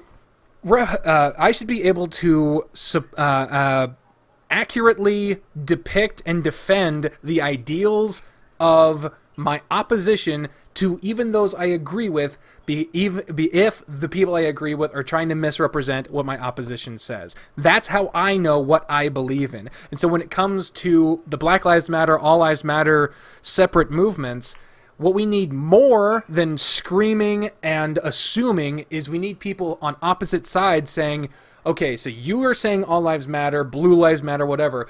What do you think about this issue of police brutality? Well, they'll give their answer. Okay, what do you think about George Floyd? What do you think about him? Well, this stuff. And when you get to what do you believe, not just what are you saying, what are you chanting, what is your tagline, once you get underneath all of that surface level stuff, you're going to be surprised by the amount of similarities you have with people. Because every person is way more complex than just any specific label you happen to have that you applied to them or they applied to themselves. And so if you see someone who says that they believe all lives matter, they might believe the same shit you do. If you're a Black Lives Matter person, they just have a misinformed idea of what Black Lives Matter means. And yes, they don't agree with the leadership. I've met people like that too. Yeah, it's very possible. And what was it? The leadership said some weird shit. Like one of the leaders said he wants to get rid of Jesus in churches. I don't know about that. I'm not informed about that, so I can't speak to that. But when it comes down to it, there are going to be people who will not listen to you that very easily could agree with everything you say except the one tagline. And it will be infuriating when you are trying to discuss with someone and find common ground, but they will refuse to engage with you because they have decided that you are blank and therefore you are wrong. And that is just going to be true to them. And those people are the willfully ignorant, and the willfully ignorant are the problem. Just ignorance is not the problem. Not knowing something or knowing something that is not true is not a problem if you're willing to be educated. But if you're refusing to be educated or to even listen to an opposing viewpoint, that is willful ignorance. That is the cancer that is killing this country and is the desecration upon open and good discourse, is the willfully ignorant. So next time you see someone on Facebook spouting some All Lives Matter bullshit, something like that, if they're willing to engage with you, you might be able to convince them. It is not your job to convince them. You do not have to take this upon yourself as your noble duty, because they might see that as an attack. They might shut down on you. They might unfriend you. They might not appreciate it. They might attack you. But there are some people that are willing to listen more than you might believe, that you might be able to show them, hey, we agree with the same shit, but if you look at what this means, not what you think it means, but what it actually means, they might be able to come to the truth. Because ultimately, you can lead a horse to water, but you can't force them to drink, or whatever the fuck the phrase is. I shouldn't use the phrase if I don't know it. Yeah. You can present people with the truth, but they have to learn it. And that is their choice. And if they choose wrong, they're the problem. And also, read your messages out loud. Yes. Oh my God, yes. Text has no tone attached. So you might be thinking, oh, this is very... But if they've been attacked by like 8 people and you're the 9th, they might just assume you're still... Yeah. All the rage from those previous 8 people are automatically going to be on you, because they'll be reading it as if you're yelling at them. That's why I really don't like Facebook debates. And I don't. I generally start things with like, "Hey, I'm just curious. What's this about? Or can you answer this?" Yeah. Because especially when people get attacked, just prefacing like a conversation. Yeah, like can really de-escalate something. There's a language that is different to vocal language that is used for online interaction. I'm not just talking emojis, emoticons, whatever, but there is a certain amount of tact you have to have with people online, because there's no guarantee they're going to read what you're saying the way you're trying to say it. And I guess the biggest point to all of this, and the one I'll end this particular topic on, if you're okay with that, is if you're going to be approaching someone with the intent to educate them on something, know what you're talking about before you try to tell someone else. Because odds are most of the willfully ignorant, the vast majority, I would say, of the willfully ignorant think they're the right ones and that everyone else is the willfully ignorant. Most people don't go into something and say, well, I'm not going to listen to the scientists. There are some people, but the majority of people just feel that their sources are the right ones. And no one likes to feel like they've been misled or that they've been lied to. And most people don't like to hear that they're wrong. So you have to be patient with people, and it's not a guarantee they're going to be patient. But if you're going to approach someone and tell them that they're wrong about an interpretation on something, make sure you've done more than just hear about a thing before you spout it as the truth. Do your own research. Even if someone sends you an article, read that article, then read an article about that article or about something that's similar to it from a different source. Make sure that source is accredited, not just susansblog.com.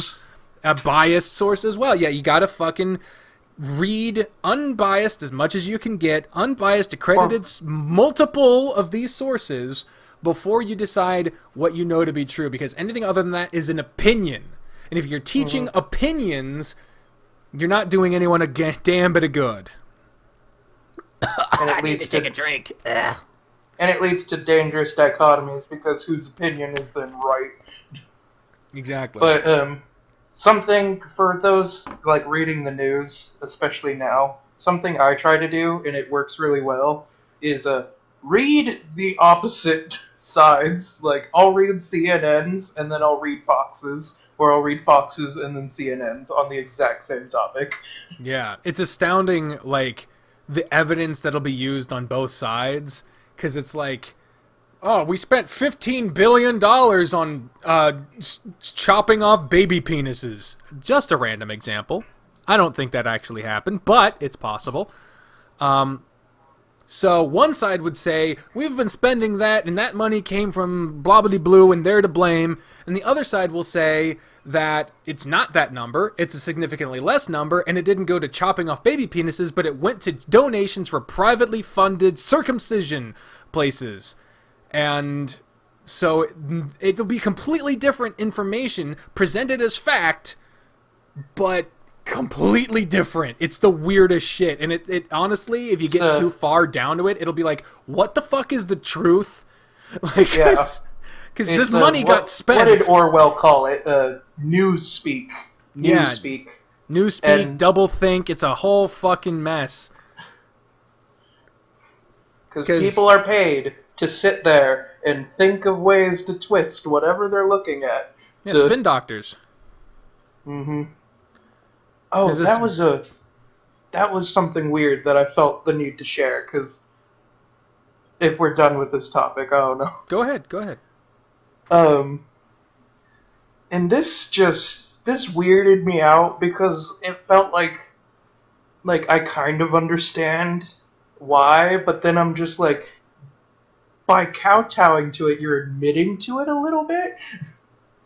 And it was, you play D&D, yes? Off and on. The new book that's coming out for 5th edition is rewriting orcs because some people thought orcs were black people. What? Yup. Someone, like 2 to 3 people, it wasn't a lot, like tweeted at Wizards of the Coast complaining that orcs were obviously coded as black people. What the fuck? And everyone in the community was like, what the fuck kind of racist motherfucker are you to even vaguely think that?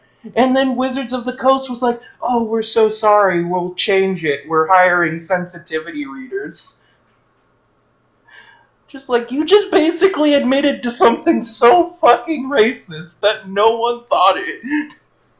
Yeah, and that's a weird thing, because if they did that, you'd have to imagine someone in the corporate chain either said, this is a big enough problem that we have to basically own up to something we didn't intend, or someone has to admit that they did that. And they snuck it by everyone. Mm-hmm. So either it really did happen, or for some reason they decided to own up to something that they didn't do. And both of which are worse. Yeah, both of which are bad, but it's like, because either it did happen, or they're admitting it happened when it didn't happen just to not look like they meant it. Or it's fucking weird. There's really no way to win, because even if you ignore it, then people will say that they're not doing enough, or that they're admitting it by lack of response. Ignoring it. Yeah.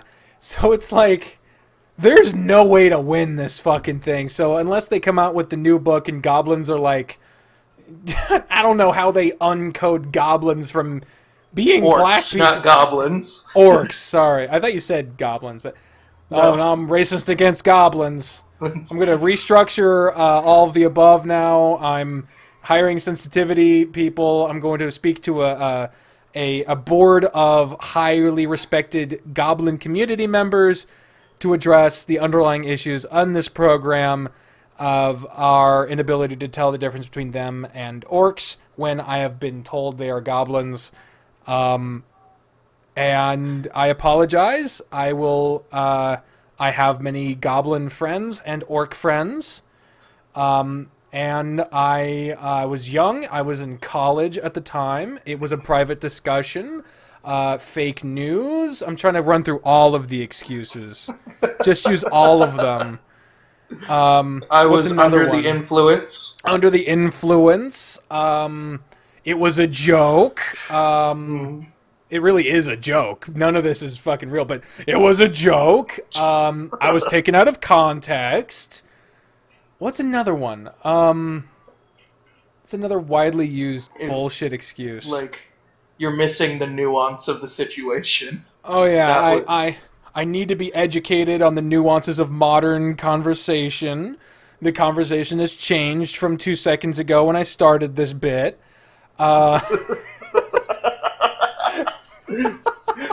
You've donated to charity. I donated to charity. I picked a random goblin family off the street and gave them Chick-fil-A. Fuck! Now I've angered the gays! Damn it! It was a joke taken out of context under the influence. Fuck! There's no way to win, and we haven't even published this yet, but I'm already getting tweets about how much of a prick I am. I'm already canceled. Fuck! I'm canceling myself. Hashtag all of the above is over party. But I saw that and I was like, and I just couldn't handle that situation. I was like, I'm glad I play Pathfinder. Yeah. Well, Pathfinder is the spiritual successor to the original D&D. Mm-hmm. I just do homebrew because I don't fucking give a shit. Yeah. I understand that. Oh, man. Obviously, I played an entire homebrew campaign with you. You played multiple homebrew campaigns with me, bruh. Yeah, that's true. Yeah, there was... Oh, my God. I don't know how the fuck we survived. Like, seriously, I look at the schedule we had back then, and the stuff we were eating and drinking and doing, and, like, the hours we were awake. Like, I would die doing a third of that shit nowadays, and I'm only a few years departed from it. The fuck happened to me? College, it's a special type of drug. I got married.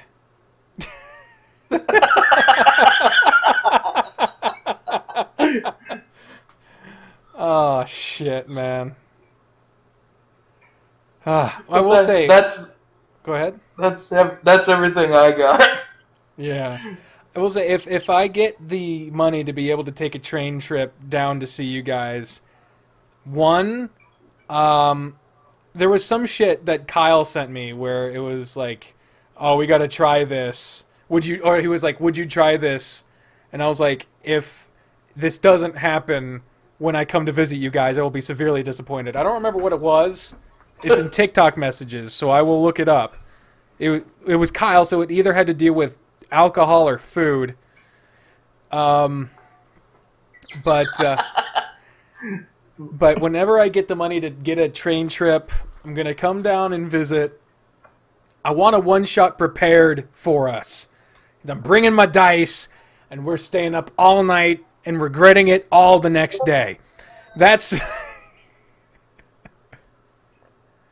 Oh, man. Are you there? Was that just I'm not still funny? here. I was just trying not to...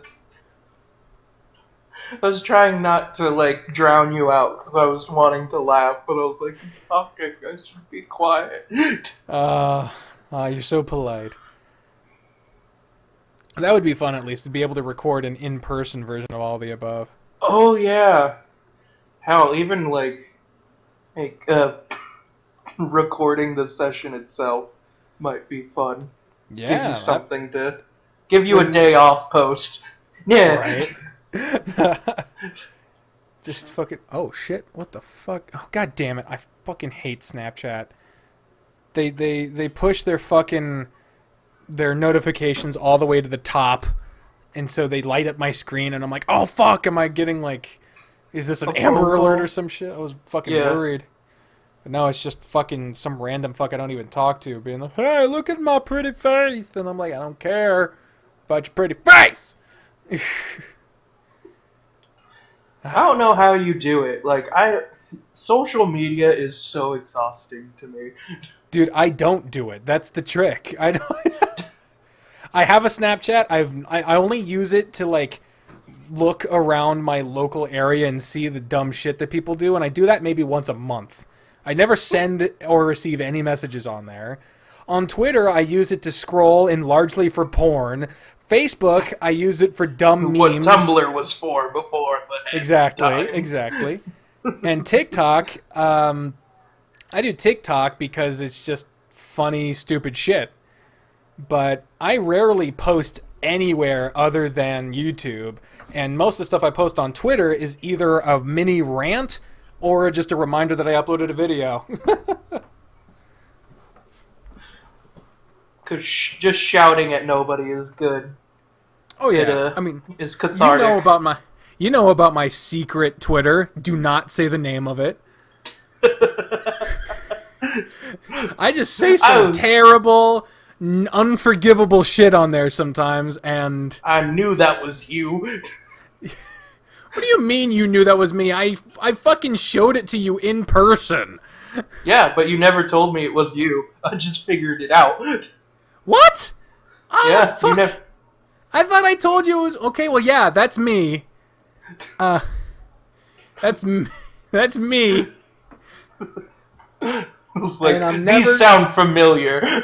Yeah, I'm never telling anyone about my secret Twitter.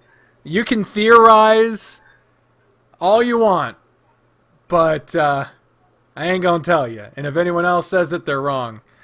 But anyway, how much did I... Do you remember how much it was for a round-trip train ticket from here to you? Depending on how far out you book it, it can be from, like, $50 to $400. Shit. I can afford $50, and since I'm working from home, I don't have to worry about taking days off. I might have to talk to Bri about that. Would you be willing to help finance my journey? AKA, would you be willing to buy a fucking... Buy a fucking what? Buy like... Well, because when I'm down there, I don't know. I'm basically asking, would you be able to pitch in for any of the trip? Because I don't know your financial situation right now. I'm technically retired until the end of this year. Retired? Yes.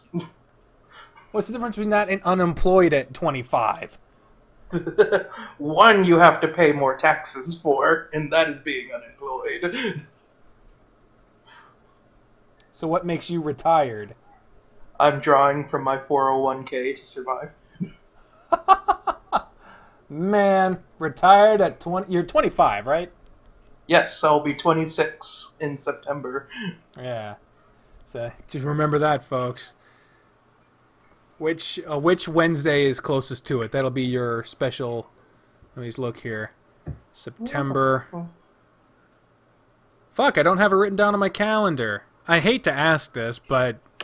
When's your birthday? September 9th. 9th. Oh, shit! That's on a Wednesday! Yeah.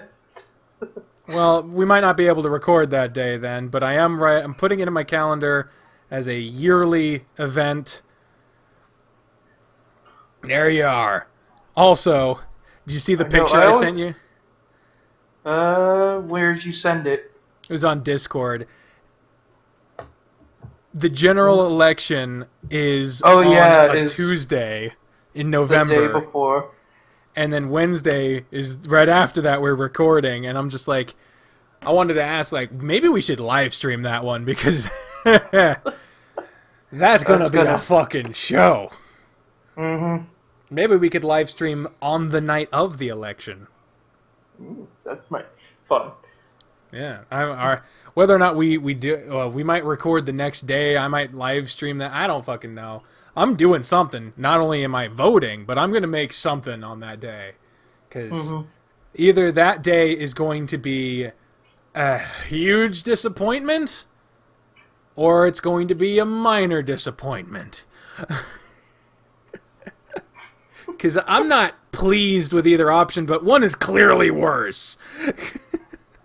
I've voted third party every time I voted, honestly. Well, that's your right. That is your right. I disagree with you, but that's your right. I won't tell you not to. What, vote third party? Yeah. Why do you disagree? Well, I'm curious. I don't agree with the idea of spoiler votes, in case you're worried that that's what it is. No. Mainly, a large part of it has to do with the fact that I just haven't seen a third-party candidate that I've really agreed with. And I've never met a politician I've agreed with. Honestly. The politician that's run for president in my lifetime that I've agreed with the most was Bernie Sanders. And God, it's tough. When it comes to voting third party, in the last presidential election and in this one, I'm of the mindset that we kind of needed every vote in either camp. Not necessarily because of any third-party candidate or the sport. Like, you vote for this person, that means you're voting for the other guy. I just mean we needed more numbers going in the right direction. And I don't mean the right direction like just agreeing with me. I just mean like there were way too many fuckers that voted for Harambe or D's Nuts or shit like that. I'm not talking about like shit like that third party. I'm talking like legit third parties. Yeah, I know. I'm building up to my point here. But with that going on and just... I mean, in 2016, our biggest third-party candidates, out of the biggest two third-party candidates were Jill Stein and Gary Johnson. Jill Stein had no concrete plans in mind and was misinformed about way too many of her proposals. Also entertained 9/11 conspiracy theorists. Not a fan of that. Gary Johnson is a serial failure at drumming up support for his lack of substantial arguments. He has ideas, has no idea how to get them done. He had the biggest amount of support in this last election, and he still didn't manage to do a whole hell of a lot. But the main thing that bothers me is that in an election where Hillary Clinton won the popular vote and by all accounts should have been the president, if there had been more people voting on realistic candidates, then we might not have been where we are now. I'm not saying it would have been better by, it would have been a different kind of bad probably, but I don't know. Like I said, I'm not saying you shouldn't vote third party or that you shouldn't be allowed to. It's just... Honestly, I feel like the people who did like joke votes, and really D's Nuts moved way past a joke vote, given he built an actual platform. Yeah. But it's just... when it comes to acting on your civil... Third party I have one sentence left to my point. I promise it's just one sentence. Okay. When it comes to exercising your civic duty, I feel that probability analysis is an important part to it when you feel that your vote is the difference between bad and worse. I limited myself to one sentence, so I'll leave it at that. Okay. Third parties aren't always just the two fuckers they track on Fox or CNN, folks. Oh yeah, once you get to many. Like fucking what is it? The Communist Party, the Nazi Party, the Klan, like all of these people are on your ballots every year. If you go further than that, there's a whole website dedicated to all the people that registered to run for president, and there's like hundreds. Just read up, because I'm not a super big fan of the two-party system. So I vote I find the third-party candidate I agree the most with, and vote for them. I think that's perfectly fine. And I think because I know a lot of these joke votes were because fuck the two people in the two-party system was the general consensus for those votes. Yeah. Vote for someone random then. Like, just look for a name on that third party. tick him because voting for third party then lets the more people then do it, the more it gets picked up and the more it becomes an option and the more people are like, oh fuck, this isn't just throwing away your vote. Yeah, if you're dissatisfied with the system, vote for the candidates that are trying to buck the system. Like, don't just fucking just take your vote out to the back and shoot it in the head. Like that, I remember, I might have told this story before, but you remember Mr. Keach.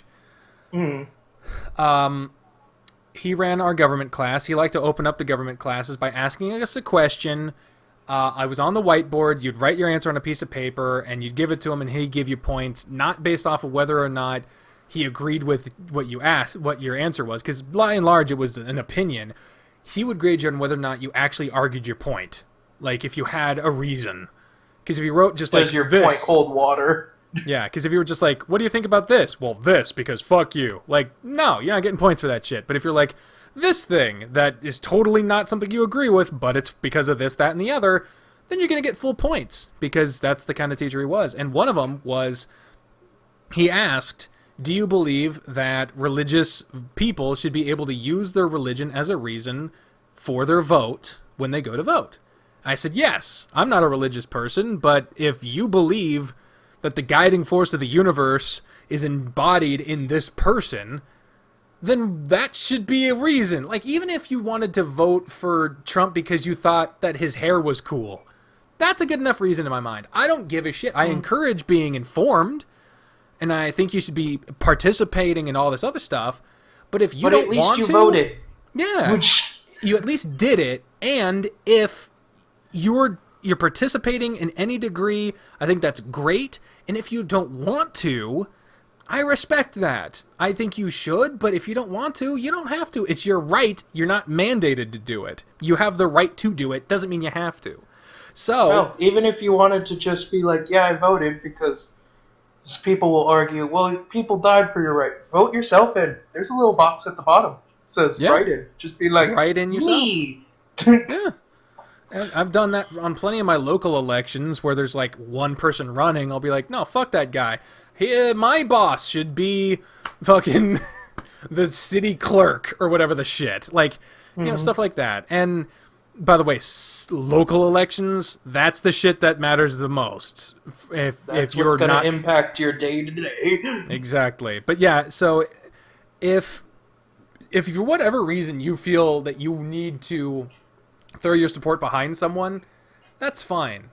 It's my preference and personal belief that you should be more informed and educated on the subject and be more of a participant in it, but you don't have to be. It's the same thing with the third party votes. I think, given the system we have now, if you are dissatisfied with the system, if you feel a third party is the way to go, I think that's great. I don't think that's the most useful way to go about it right now, because other than a revolution, you're not going to get a third party rising up out of nowhere to claim the top spot. The last time we had a third party... it's going to take years to... Yeah. But you have to actually invest in it. Like, people have to, year after year, be like, fuck that guy. Or fuck that party in general. Yeah, and because the last time we had a major third-party candidate even get to the debate stage was Ross Perot in the election of 1993. He got on the debate stage with George Bush Sr. and Bill Clinton, and he did not even get close. But he was viewed by a lot of people as a spoiler for George H.W. Bush, because he was more of a conservative, or at least more conservatives supported him than liberals supported him. But in all honesty, George H.W. Bush just didn't do himself any fucking favors. And that was the last time. It was 20 fucking years ago that a third-party candidate had even a fucking snowball's chance in hell of getting in the White House. And it's going to take a long time, but systemic change has to start somewhere. So if you believe that starts with throwing your support behind the third-party candidate you believe in, do it. The only way I would say that I would encourage you not to do it is if it was an election that I believe was super fucking important, like the last one and this one, or if you're just planning on voting for fucking Big Toe Magoo.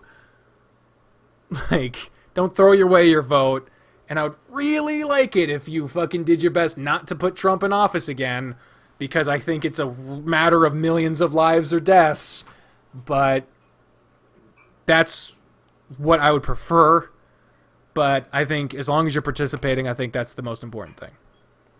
Also, just party system is not super cool. Like, just have a few points you really believe in, and then look at the people who support those. Yeah.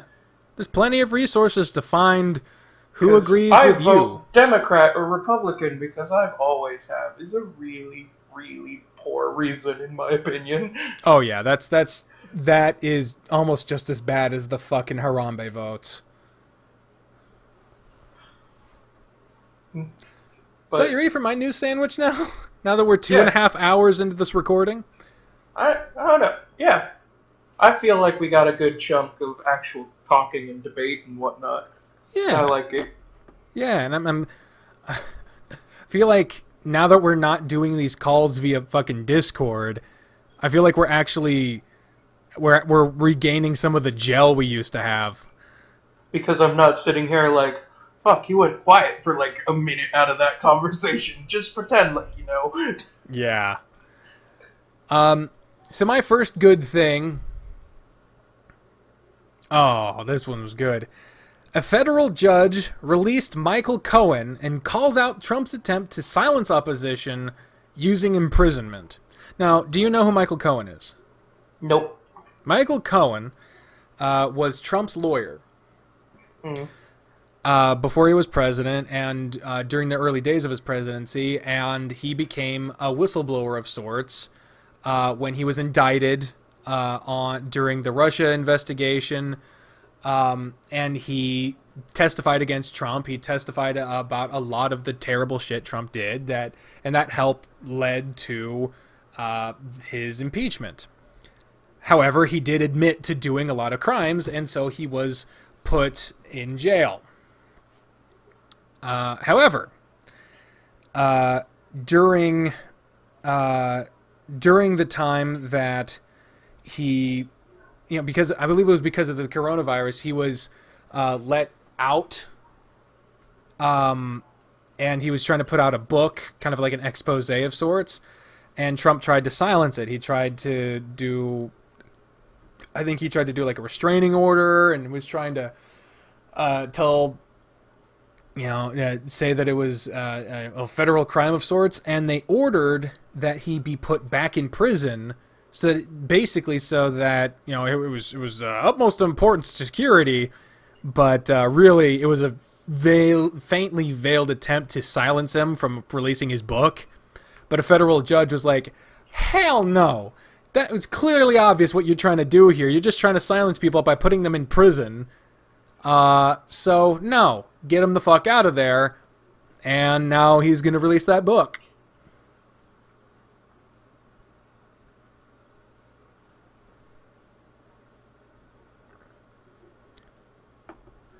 You with me?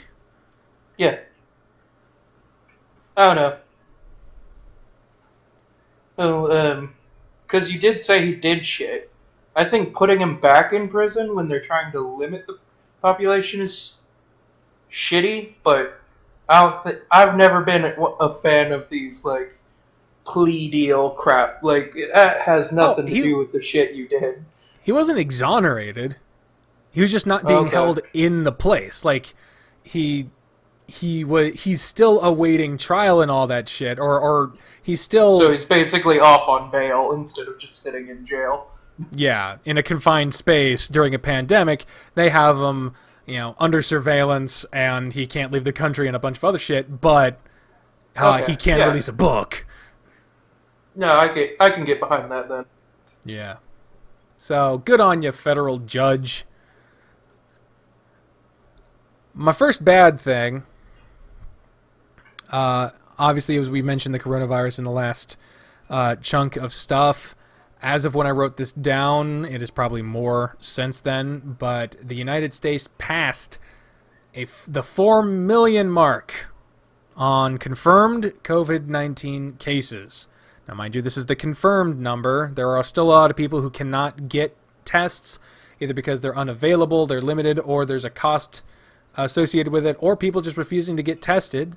So I got something for that after you're done. Sure thing. American Red Cross, if you donate blood here in the next month, will also give you a free COVID test. Very because nice. They are running out of blood, and they are trying to supplement it any way they can. So they're offering free tests. It feels like the Red Cross is always running out of blood. I mean, a lot of people need it. I know. It just feels like, have they ever had enough? Have they ever just been like, you know what? I think we're good. We'll take your donation if you want, but it always seems they're like, fuck, we're running out. Shit. I think last year for 2 months. That's the only time. I've never gotten a panicked email of we're running out. Yeah. I tried donating blood, as you know. I've told you this story before, right? I tried donating blood, but they turned me away. Yeah. They didn't test for any disease. I don't have any sexually transmitted disease, but they asked. Well, I was going to UMKC at the time. They were having a blood drive, and I was like, hey, I got some time before class. Let me donate some blood. It'd be nice and good. I went in, filled out a little form. They asked if I had ever had any sexual contact with another male. I said yes, because I have. And they saw that and said, thank you, have a nice day. Well, what do you mean by sexual contact? They don't mean anything. They meant anything. If you kissed another guy, and this is in Missouri in the early 20-teens. This was before gay marriage was legal. There was, there's still stigmatization today, a lot of it, of the LGBTQ community, but it was way worse, even just a few years ago, and especially in the Midwest. But yeah, they basically said, they didn't ask. They weren't like, well, did you have unprotected anal intercourse? Were there excretions of semen? They didn't ask any of that stuff. They just said, have you in any way had sexual contact with another male? Well, I said, yes. I that could be literally anything. And they refused to define it. And so I said yes, and they refused to test me any further. They didn't check my blood. They didn't take it. They didn't do a damn thing. They just kicked me out. I didn't even get a cookie. I did it last year. And I did... They have a new system, but it takes a lot more blood and a lot more time. And so I was sitting there for a while. Because I was like, I got fucking time. Yeah. I'd be willing to try it again. Because... I was talking to them, and it's apparently there's a lot of problems with people lying. Mm-hmm.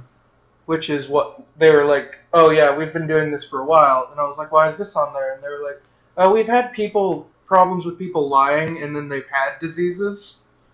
Or one of my favorites, because it was weirdly questioned. It was a weird question, and I asked for clarification. And it was, they've had a problem with trans men being pregnant and giving blood without telling them. And it's led to complications that led to death in people they gave it to. That sounds like, yeah, of course it's happened, but I feel like saying it like that makes it sound like it's way more prevalent than it really is. No, if I answered yes on that, it goes into further detail, but that's what the original question was. Because now the thing goes more into detail, you answer yes on this, and then it opens up a new dialogue tree of all these other questions. Yeah, now they do it on... now they do it with tablets, so it will open a new dialogue tree and a whole new set of questions. Yeah. Well, the thing is, now I know that my veins like to fucking play peekaboo, and I'm not really keen on someone digging around in my arm. So, Yeah. I mean, that's the thing. Like, every time I've had to give blood, they've always had to do it through the hand, because when they go to my arm, they can't fucking find it. I might be too fat for it, or maybe my veins just like to hide, but, like, fucking sucks. I've had one person that liked to dig the needle around, and then one person just kept fucking sticking the needle, just kept going in, and it scraped Kept something. trying. I was like, yeah, they scraped some shit, and I was like, get the fuck out of my arm. I don't know what you just scraped, but my arm hurt for like a week. I've had someone dig, and it put me off of needles for a lot. I still can't look. Like, getting blood drawn or donating blood, I'll just, like, look away. Yeah. And that's the thing. I always remember it feeling more painful and less painful than it actually is. Yeah. Because I keep telling myself, oh, it basically just feels like a pinch. It's just a pinch. And then they're like, oh, it feels like a bee sting. And I'm like, oh, God, a bee sting? Oh, God, I might as well be getting stabbed with a claymore. And then it happens, and I'm like, oh, ugh, this is uncomfortable. But then it's done. Like, but it's worse because it's in the hand for me. Like, the hand is more sensitive, but... The new way is so fucking weird, because you sit there, and it, because you can get it the old-fashioned way where they just take the pint of blood, and then their new way is so that they can just send it right off to the hospital, so it centrifuges the iron and plasma out of the blood, and then it pumps that right back into your arm. Huh. And it feels so fucking weird, because it's just like warm, freezing cold. What the fuck? Yeah, I mean, if there was like a federal emergency lack of blood, I'd go do it. But like, I'm good for now. Yeah, I personally do it because I'm O positive. Oh, like yeah. That's a reason to. I don't even know my blood type. But yes, right now, America, if you are able, American Red Cross needs blood and is giving free COVID tests. Very nice. Good to know. But yeah, the U.S. passed 4 million confirmed COVID-19 cases, and there are 16 million confirmed worldwide. That means the United States accounts for a whole fourth of the entire world's fucking amount of cases for COVID-19. Wash your hands. Wash your fucking hands. Wear a mask. Stay inside if you can. I was outside. Wash your mask. There's another one. If you're yeah. using the cloth mask, wash that shit. Yeah. I was outside today because Bri had to get checked by a doctor so she could go back to work because she told her boss she had a sniffle after she mowed the lawn. She's fine, by the way. But we were driving, and there was like a million people at the ice cream stand around the corner. Not one of them was wearing a mask. And there was a bunch of people walking around because it was a nice day out. No one had a mask on. The only person we saw with a mask outside of the clinic was someone walking into the clinic. That was it. Everyone else, nothing. They just think that COVID stopped. No, it's not a problem anymore. We beat it. It's done. Fucking morons. That's why I'm glad I'm around here. The only time I've seen people outside without masks is they have their mask around their neck and they're by themselves, like 100 feet away from anyone else. And then they fucking shift it back up when they walk. Yeah, so like that's okay. But even like a group of people, or if you're near someone, wear a fucking mask. Christ. Anyway. My second good. This is something that you will, that's related to you closely and also related to our previous conversations on the topic. We have a new temporary name for the team formerly known as the Washington Redskins. Mm. It is temporarily pending further contemplation. It is being temporarily known as the Washington football team. No mascot, no slang, no logo, no fucking, what is, no slogan. There we go. No slogan, no logo, no phrase, no nothing. And they're selling merch of this, by the way.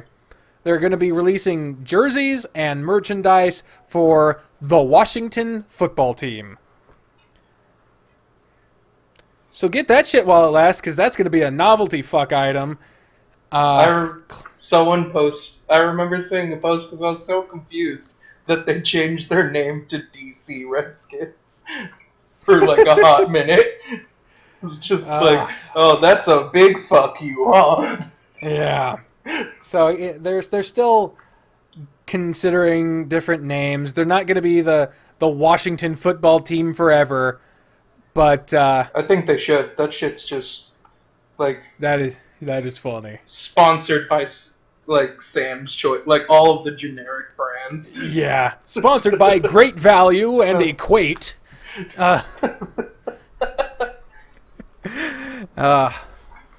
Sponsored by Diet Dr. Thunder.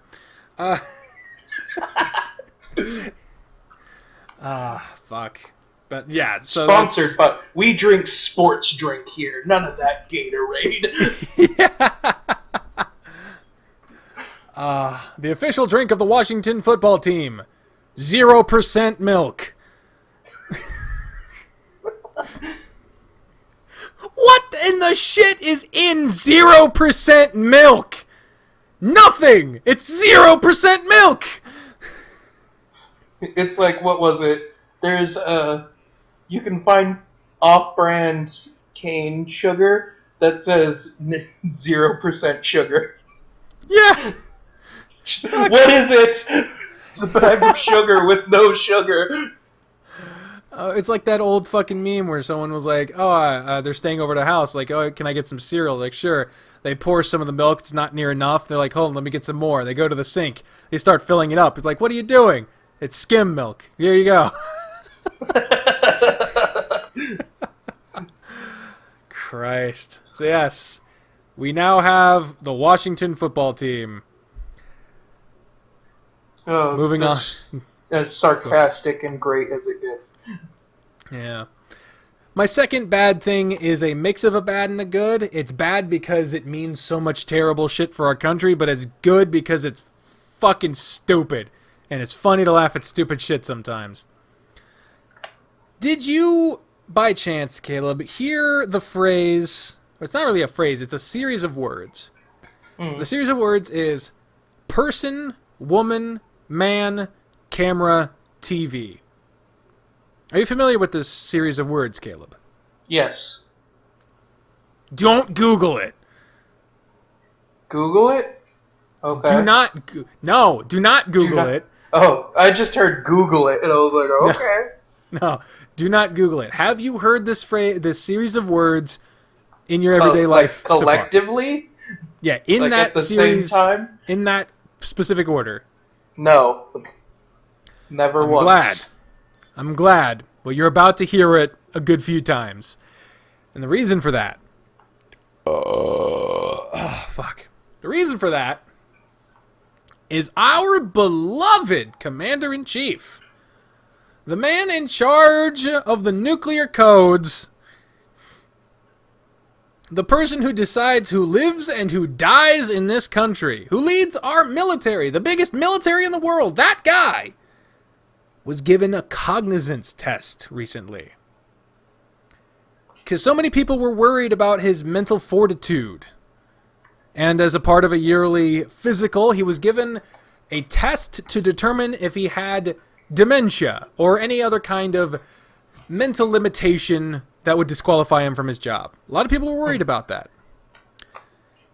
And he has spent the past few weeks bragging on national television about being able to recall the series of words that were given to him in a moment to say, and then he was supposed to recall them that moment, and a few minutes later, the series of words person, woman, man, camera, TV. he went on national television to brag that apparently he just aced this fucking cognizant test. He fucking demolished it. The people in the room were amazed. They said no one has ever been able to remember that series of words so easily as before our beloved Cheeto in Chief. No one else has ever been able to remember and say a few minutes later the series of words person, woman, man, camera, TV. Here's the problem, though, Caleb, in case none of this has alarmed you yet.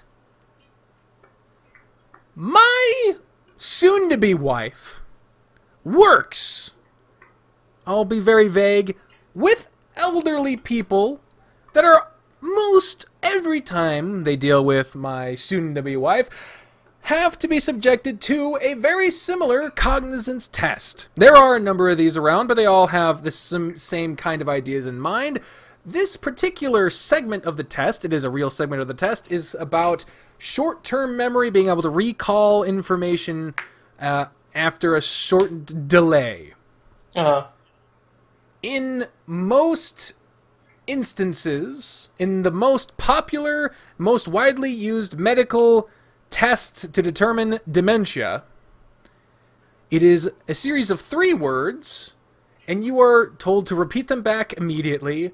You are asked one other question, maybe a minute later, or usually it's just like a minute, maybe even less. You are asked to repeat those same 3 words back. So automatically it is not person, woman, man, camera, TV that you're supposed to repeat.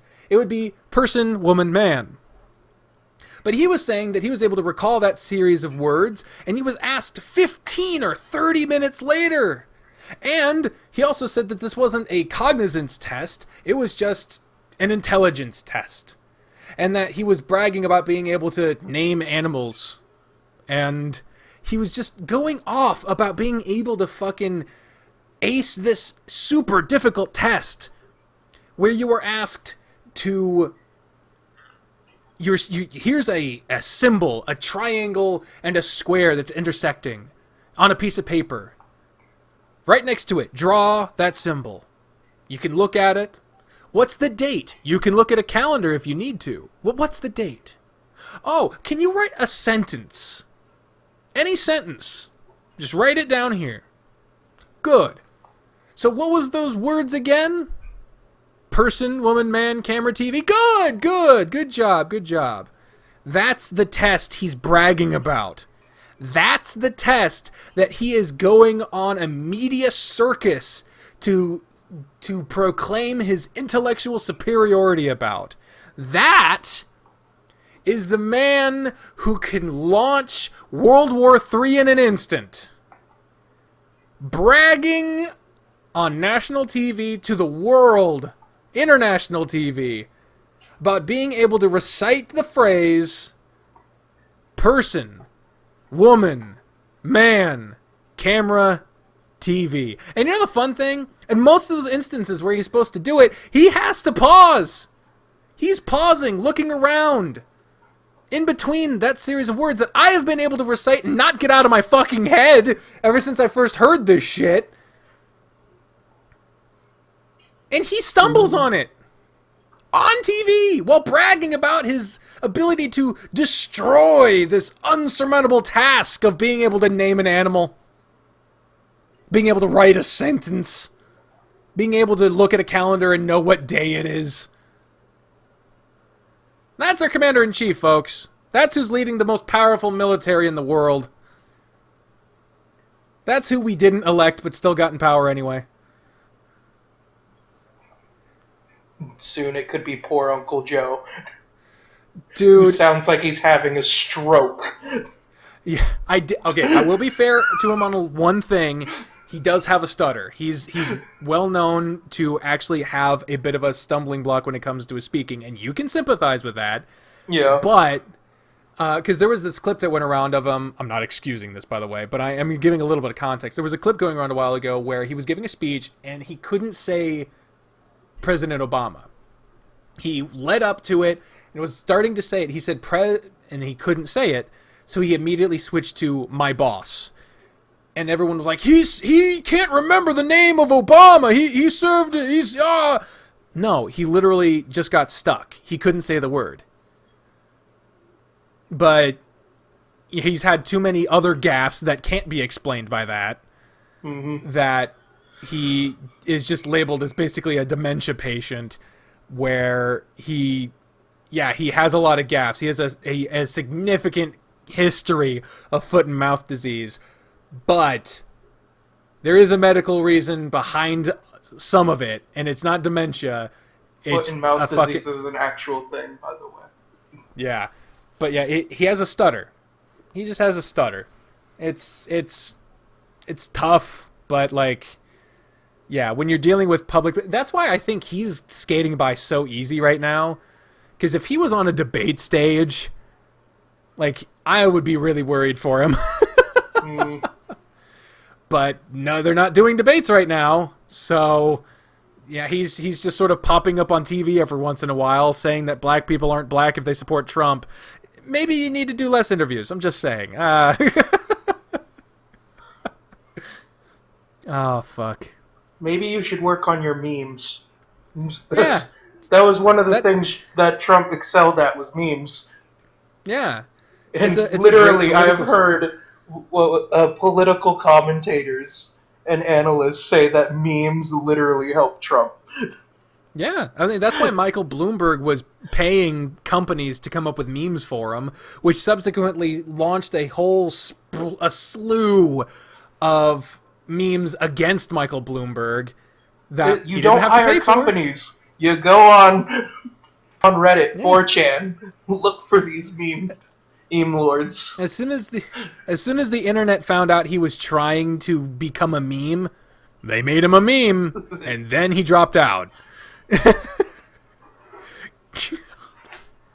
Michael Bloomberg, what a fucking joke. Anyway, you say that he's going to be running for president here in another 10 years. Yeah, just fucking 90-year-old Michael Bloomberg, just fucking... It's not stopping any of these other fucking old fogies.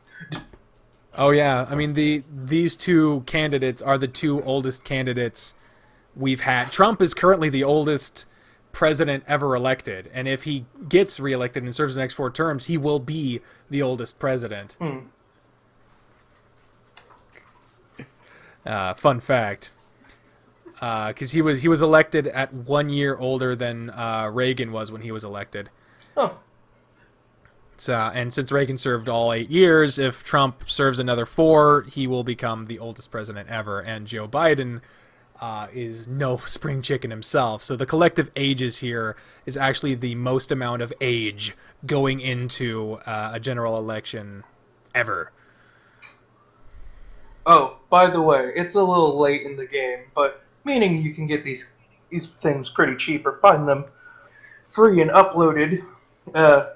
Some of the best satire, and these aren't politically slanted, they literally make fun of everyone, are they're like Walmite and Drumpf, which is about a bunny. Which is about Trump as a bunny. They are fucking hilarious. Oh yeah, I remember you sent me the My Hero Macadamia, the cartoon where All Might was basically just Trump. Yeah, he was Walmite. Yeah, that's fighting. I still have that comic. Mecha Kirori. Yeah. God damn. My number three good. I already kind of mentioned it, so you can kind of skim this one. This past week, we celebrated the 1 year mark of me having moved away from Kansas, now living in Chicago. To kind of compound with that, my brother, who has been living with a roommate in the apartment that me, Bri, and Aaron were living in, at the end of this month, he will be also moving out. And so that apartment that we lived in finally will not be attached to my family name anymore. We will officially not have anyone in Ottawa there. And I will say it has been a very hard adjustment. Me and Bree are discussing doing a special podcast where we talk about everything up here. We don't know when or anything like that, but it's something that we're talking about doing. It's been a difficult adjustment. I don't have any friends up here that aren't tied to a job I had. And even the friends I had tied to a job I had, all but one of them stopped talking to me as soon as I fucking left one of the jobs. And that one that didn't stop talking to me has stopped talking to me, but mainly because, you know me, I don't socialize much, but we're still friends on Facebook. Yeah. But I don't have any local friends up here. I'm friendly with my neighbors, but I wouldn't go hang out with them. And I was planning, once I was able to be a homebody, on joining the local community college choir and trying to find some places to hang out, but then the fucking world decided to catch on fire. So now hanging out with people isn't really an option at the moment.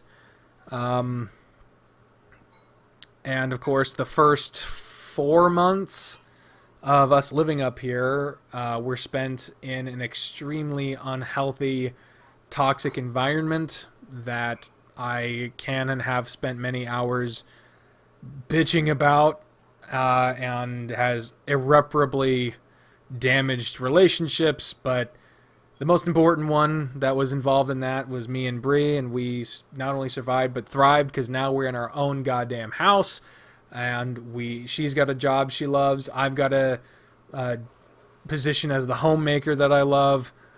And we're making it work against all fucking odds. We got 2 better cars than we had before. We've got better phones. We don't have any of the utilities cut off. And we are just doing okay. And despite everything, we're actually doing okay.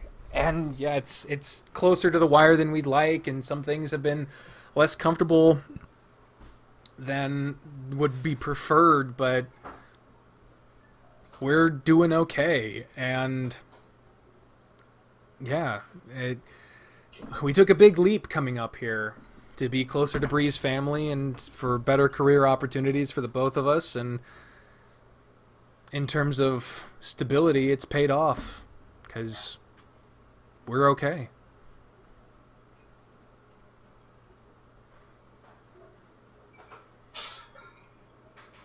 No, that's terrible. What? Speaking on that, did you hear that there's an asteroid heading towards Earth? What? Are you joking? No. Caleb? You and I need to have a talk.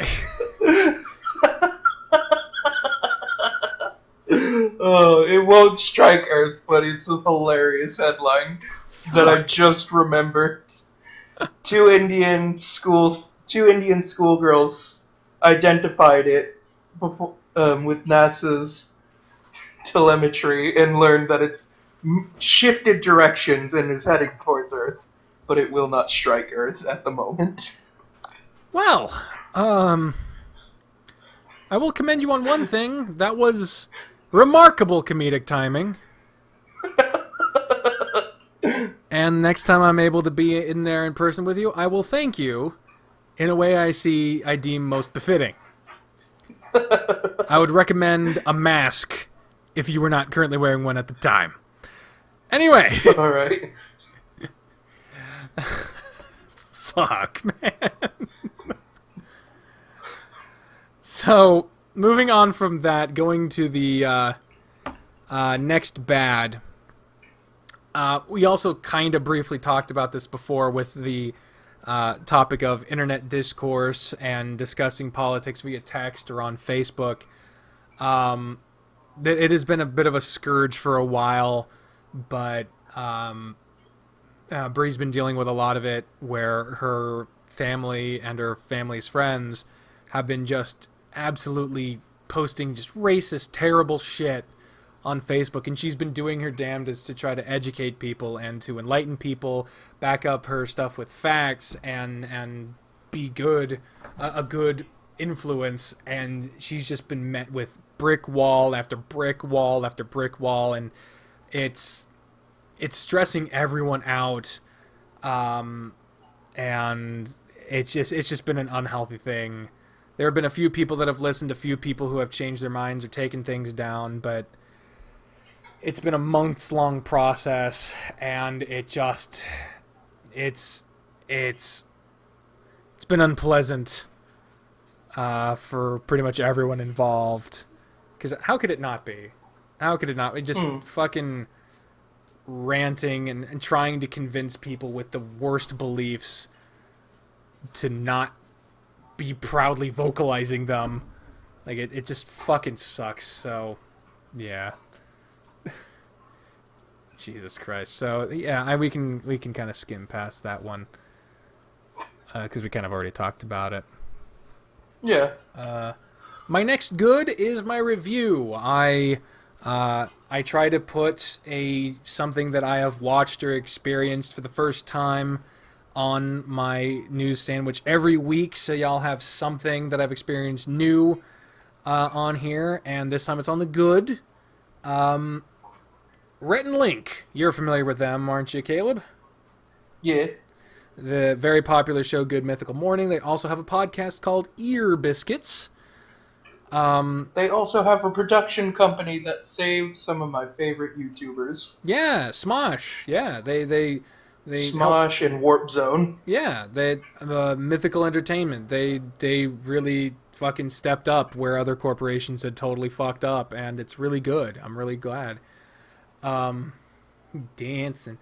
But yeah, they about a half a year ago, they put out a couple of podcasts discussing their personal lives in greater detail than they ever had before, because their public image had been kind of sterile, kind of, good old boys from the Carolinas, moved out to LA.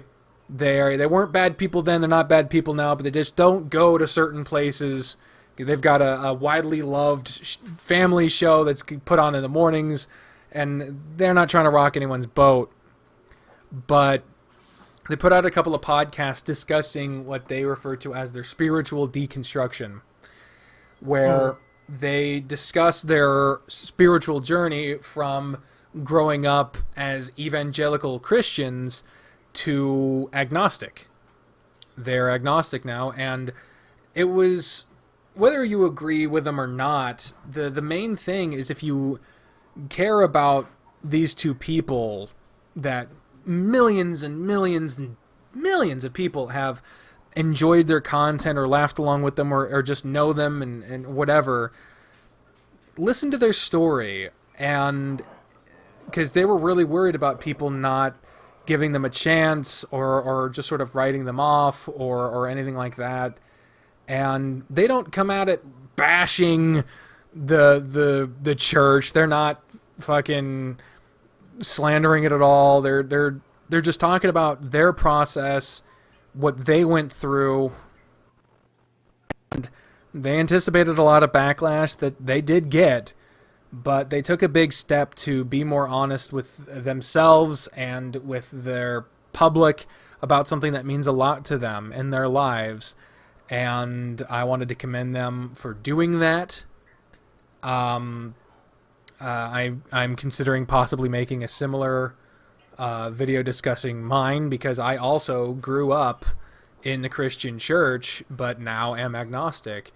And I'm just doing that because I want to rip them off. They said that they wanted to encourage people to tell their own story, whether it lined up with theirs or not. But the conversations were really interesting, and it takes a really interesting topic for me to stick by a podcast, because my attention span does not stretch that far. Yeah. But these ones, I watched one, and it was bedtime.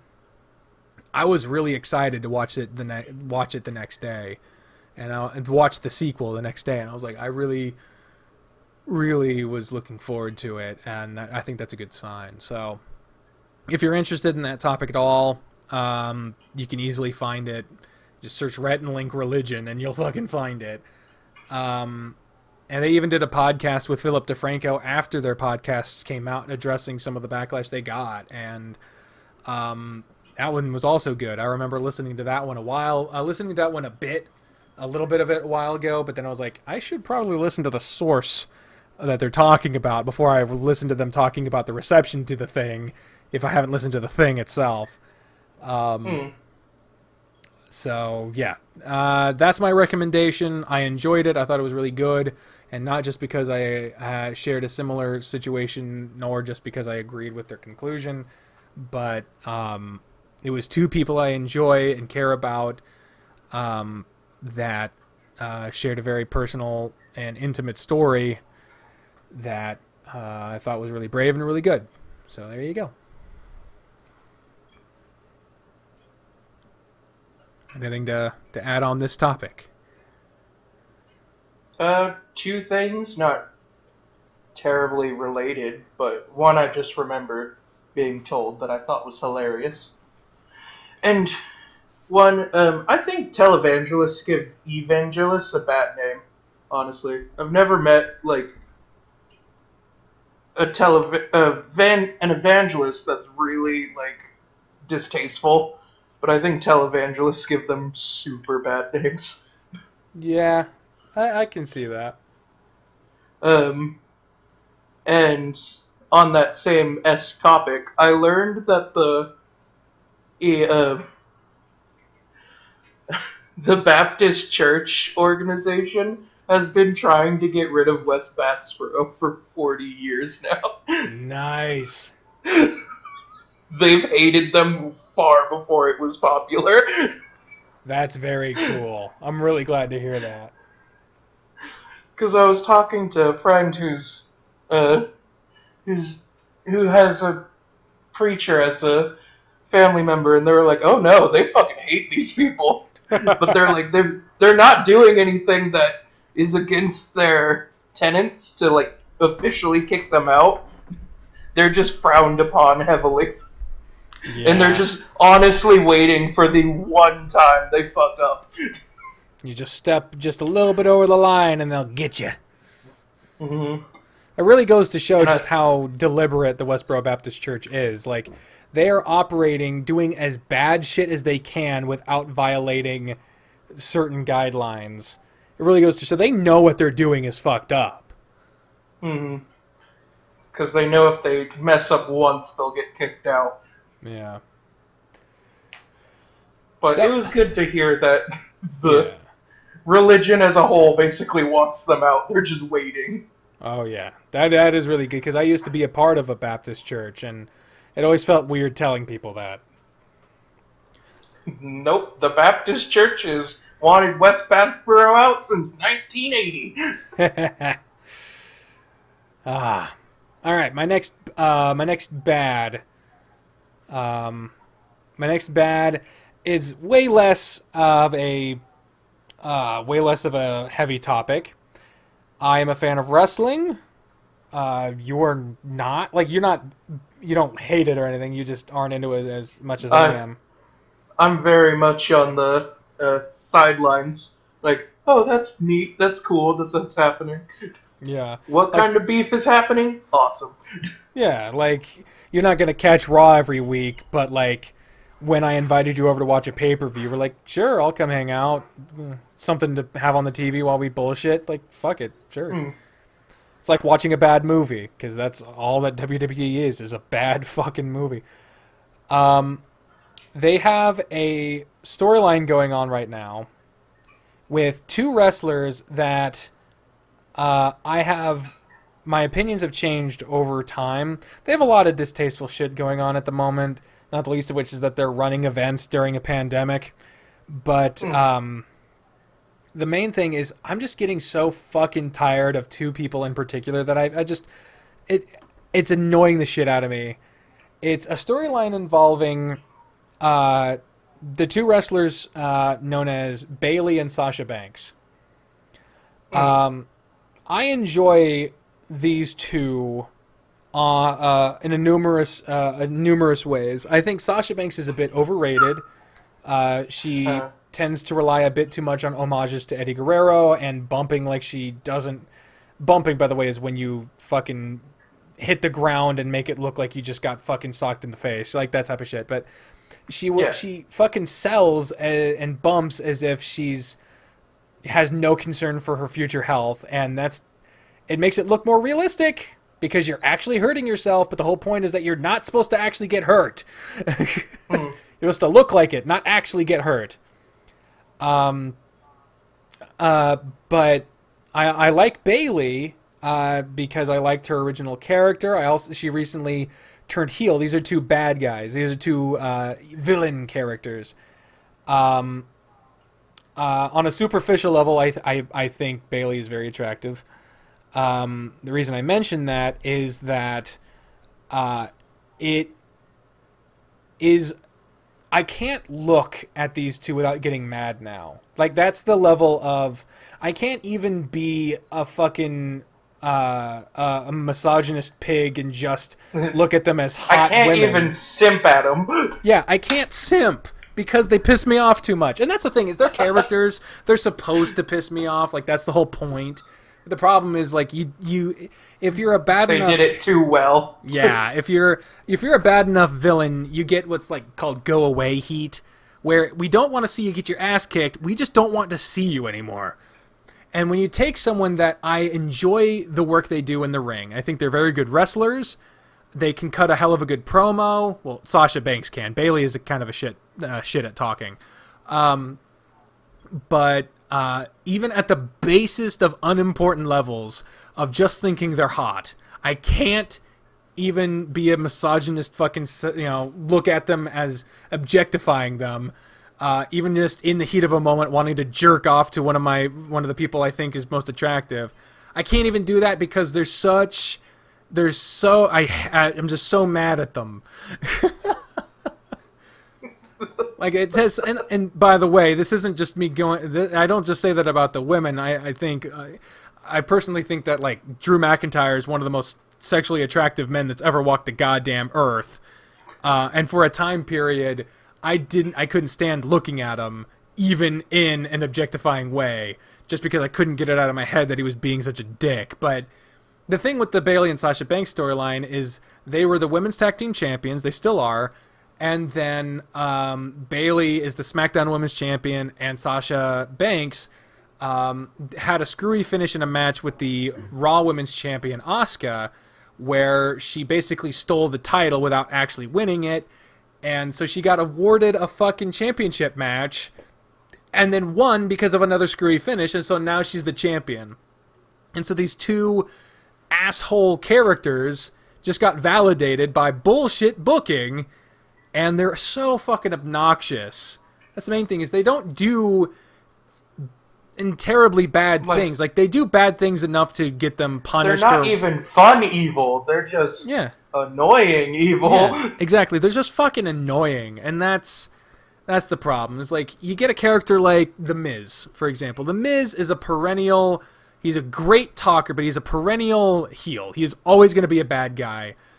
But whenever he talks shit or does bad shit, you hate him for it, but it's not annoying. Because he always gets his just desserts in the end, and he doesn't do his bad shit in an annoying way. Like, it's an annoying, like, oh, that fucking prick. But it's not like, God fucking, just shut up. Jesus Christ. It's, as you said, it's the annoying where you want him to get beat up, but you don't care if he stays or goes. Yeah, you would much rather just not have them on TV than to see them get their retribution, and that is the definition of go-away heat. So, Bayley and Sasha Banks have go-away heat from me, so much to the point that I can't even beat my meat to them anymore. Like, and it's so disappointing because they are incredibly talented and attractive women, but I don't even want to watch them wrestle, and that's something they're incredibly good at. So, meh. Here's a question to the audience if you've made it this far. Or what show has given you go-away heats? Yeah, like what and why? Yeah, what show had a character you hated so much that you didn't even want to see them get to retribution. You just wanted to stop watching the fucking show. I imagine a lot of people's answer in modern times is going to be the blonde fuck from Game of Thrones, the prissy cunt kid. Yeah. That Prince fuck, I don't know his fucking... I haven't seen Game of Thrones. I have access to HBO Max through Bree's grandma, so why the fuck am I not watching it? Because I'm scared of watching Because the last season was so shit that it made it not worth it. I mean... I'm skeptical to believe that, but it's a fucking undertaking. Yeah. There's a lot of shit, and... well, if I keep watching new shit every week to have these reviews on the podcast, eventually you could finally watch Code Geass, you fucking jackass. You're like the one person I've ever heard say Code Geass is anything but fucking annoying. And I will stay on that goddamn hill, and I will die here. And, oh man, I'm more excited to watch something like .hack sign, which I've heard is the superior version of that. Code Geass has nothing to do with .hack. I don't know, because I haven't watched either one of them. I'm just saying what I've heard, okay? Are you thinking of Sword Art? No, I've heard that too, but I don't know. .hack sign is beautiful, but is paced so poorly. I can watch it just for the goddamn atmosphere and music, but you will want to kill yourself with your attention span. That's why they remade fucking Dragon Ball with Kai to get rid of the 90 hours of fucking waiting for shit to happen. But .hack has that... It's not like nothing happening because it's adapted poorly. It's literally just a lot of like, oh, here's the beautiful background we built, and the characters just soaking it in, and music, and I'm just like, I want to hate you, but you're so good. Mine was honestly Adventure Time. Fuck Princess Bubblegum. Fuck her. Really? Yes. God, I hated her so much. I also haven't seen this, so don't spoil it or anything, but was she just annoying, or what the fuck? She... Exactly what we were talking about with politics. She is that hardline, fuck you, I'm right, you're wrong. Oh. And it gets worse the further you go in. Oh, that sucks. Well, I'm eventually going to have to give the show a try. I want to give the show a try, but now everyone else is fantastic, and I will tell you the show is worth it, but just that character was just like, I can't do it. Like, there's enough of those people I deal with on socials and in real life.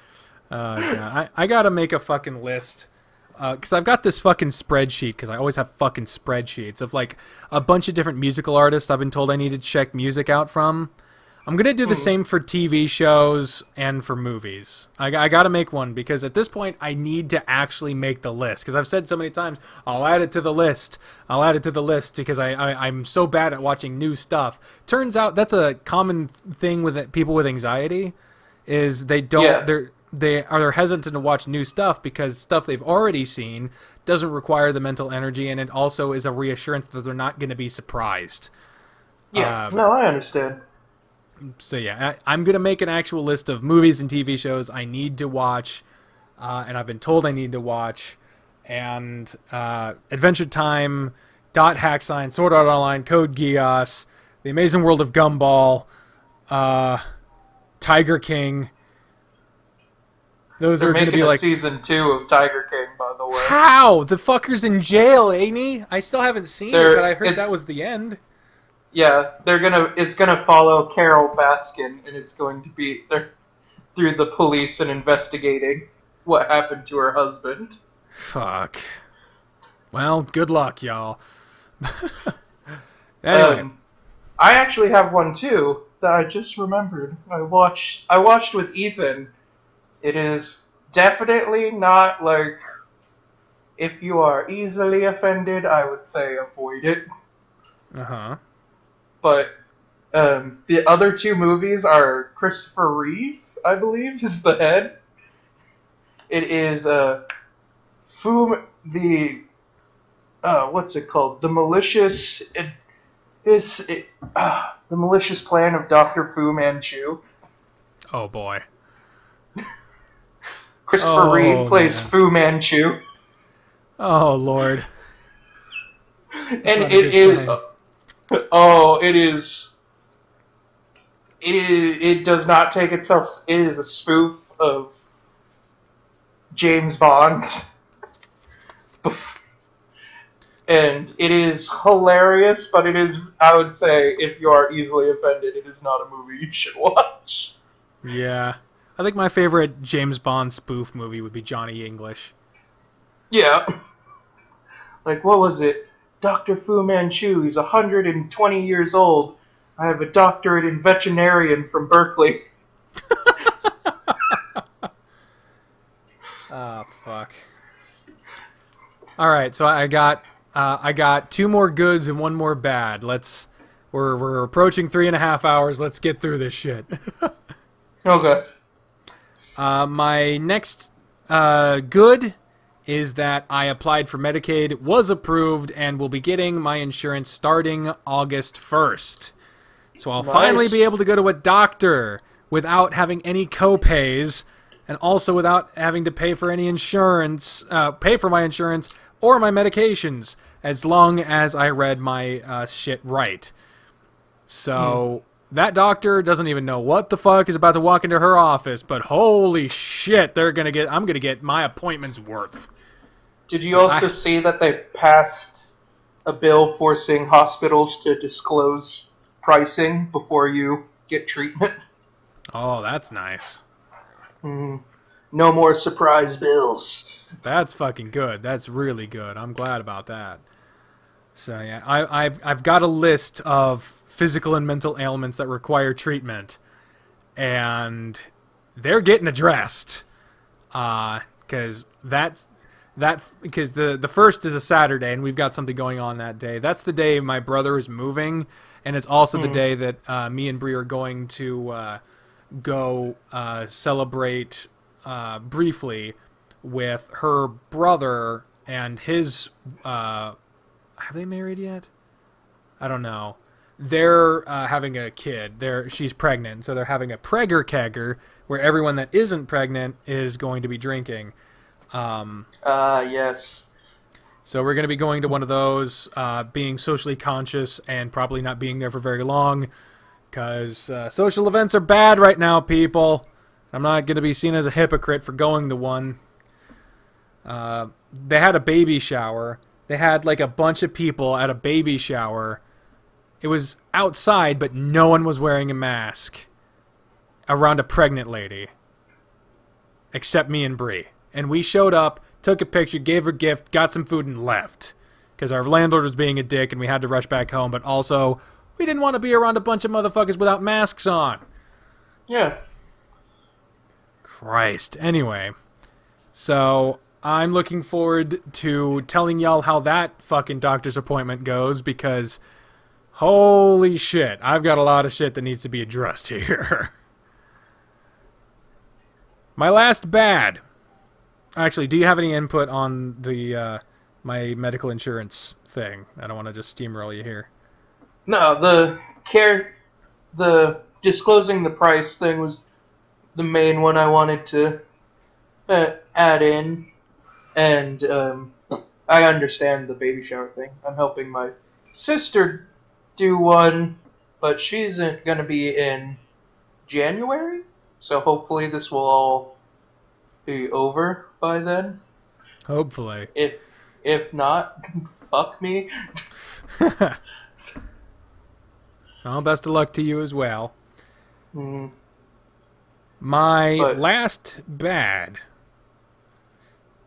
I had a bit of a realization today. Or not today, but when I wrote this. Because something had always stuck out to me about how Congress was approaching the COVID-19 pandemic. We had the CARES Act go through almost immediately, and that was good. It had the small business protection, it had the payroll protection, it had the unemployment boost, it had the COVID-19 relief checks, had all these things and more that I don't remember off the top of my head. And it passed through Congress almost fucking immediately. Like, that shit came through quick. And that was good. And then, pretty soon after that, the House proposed the HEROES Act. I believe it was the HEROES Act. They passed it. The House did. And that had another round of COVID checks, another boost to... It was a lot of the Democratic talking points, but it was passed in May. It is now July. And it was only a couple days ago that the Senate Republicans finally put out their plan, because they shot down the House, the Democratic House proposed plan.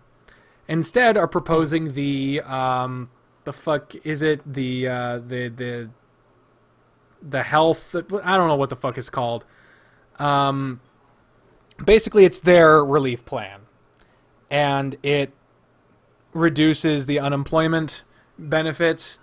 It still has the COVID checks, but it would add in a liability shield for businesses so that they couldn't get sued for how they're treating their employees during the pandemic. It still has the small business protection, but it overall reduces the amount that would be spent in relief drastically. It would also reduce the amount of people getting the checks, and they're saying that this is going to be their last legislative response to the pandemic. And they waited until after the unemployment benefits ran out. They waited 2 months and waited until the absolute last minute to propose a shit-ass plan as an attempt to corner the Democrats into saying either you pass this or you're the problem. Because think about it. They had 2 months to hash this shit out. The Democrats had a couple weeks. The Democrats were able to do it. They have a majority in the House, but they're not unanimous. The Republicans have a majority in the Senate. And in 2 months, conveniently the week after, millions of Americans are going to be left not knowing how they're going to pay the bills, because there is still an ungodly amount of people on unemployment right now. With eviction stays expiring, with federal aid expiring, there are going to be homeless people, there's going to be people without resources, there are going to be people not knowing how they're going to feed their families. And the Republicans waited until the absolute last minute to play hardball with the lives of millions of Americans in order to frame the Democrats as the problem. Because if the Democrats don't pass this shit-ass bill, well, then they're the problem. They're the ones that made millions of Americans not have benefits or aid. They're the ones that got them evicted. But if they pass it, well, then they didn't get any of their shit done. The Republicans are the ones that won because the Democratic plan didn't get anywhere. And it has a bunch of terrible shit implemented in the bill. And it also wouldn't help the people that are being evicted because they wouldn't have the eviction stay or the $600 a week that was keeping them in their apartments in the first place. They played political hardball with millions of people who don't have anywhere else to go. They don't have a home. They don't have a pot to piss in without that government aid. And they decided that was the perfect opportunity to play political fucking games. Yes, I know the Democrats also pull shit. I also know there's always going to be a political game on both sides. Both are bad. Both have problems. But Jesus fucking Christ, at some point you gotta look to one side and realize who is playing more around with the deaths of millions of people. Which side is producing the most amount of people that are refusing to wear masks on the goddamn Congress floor? If you looked at my Facebook feed, it's Democrats. If you look at yours, it's Republicans. Yeah, but there is a truth under the matter, not just on views. If you look at each individual Congress member, there are more people on the side of the Republican Party that were refusing to wear masks. And coincidentally, a good number of them have now contracted COVID-19. Wonder how that happened. Yes, there is stuff to blame on both sides, and no two-party system will ever get everything done. It's a flawed system. But at some point you gotta realize one party is at least fighting for the stuff that would keep people from dying, even if they're doing it to appease their version of the corporate masters and the other party isn't. They're both serving the corporate masters. They're both serving their own political interests, and no one is doing it just out of the selfless need to protect the citizens. I get that. But when one side is for protecting Confederate monuments, not wearing masks, touting fake science, and are trying to repress human rights, and the other side is promoting basic fucking science, the truth of medical needs, and trying to promote the equality and human rights of the citizens and even people just trying to become citizens, whether they're doing it for political points or to serve their corporate masters or to do whatever the fuck, at some point you have to look at the agendas and realize one side is obviously more of a fucking problem. The problem is the system as a whole. But the fact that the Republicans were willing to fucking play a political hardball with millions of people who need help and are now not getting it in order to try to get their version of a fucking bill passed that would address maybe a fifth of the problem and cause 20,000 more. At some point, you can't fucking just lean on, well, it's their opinion versus mine. At some point, you have to look at what they're actually doing and realize that this shit is a damning indictment of the people behind it. And I'm so fucking sick of every time I hear that a congressman is doing something shitty or promoting some shitty agenda or is promoting some fucking bigoted mindset, or a certain party is trying to take away the human rights of people or let people get away with some crimes or some shit like that. It's not always. There's never an always in that instance. Both parties are always trying to make sure their party gets away with shit. But the overwhelming majority of times that I hear it, and it can be tracked by legislative action and the actions of the people involved, I'm tired of hearing about how the fucking GOP is always trying to fucking fuck everything up and make everyone just live terrible lives if they're allowed to live at all. One party proposed universal health care, another side is trying to take it away, and I'm fucking sick of it. I'm sick of acting like it's both parties' fault. Yes, both parties have problems, but one is way fucking worse. Hillary Clinton wasn't even as close to being as bad as Donald Trump, but she was painted as just as bad. She was pretty fucking bad, don't get me wrong, but there was not even a contest between the two in terms of bad shit they've done. I'm fucking sick of pretending like both sides are as bad a problem as the other. Both are terrible, yes. Maybe it's the difference between choosing to get stabbed through the neck and getting shot through the neck. I don't agree with that assessment, but I can definitely see why people would think that way. But I'm pretending one side is just as bad as the other, because it's fucking not. And that's your opinion. There was some dope-ass spin mastery in there, mind you.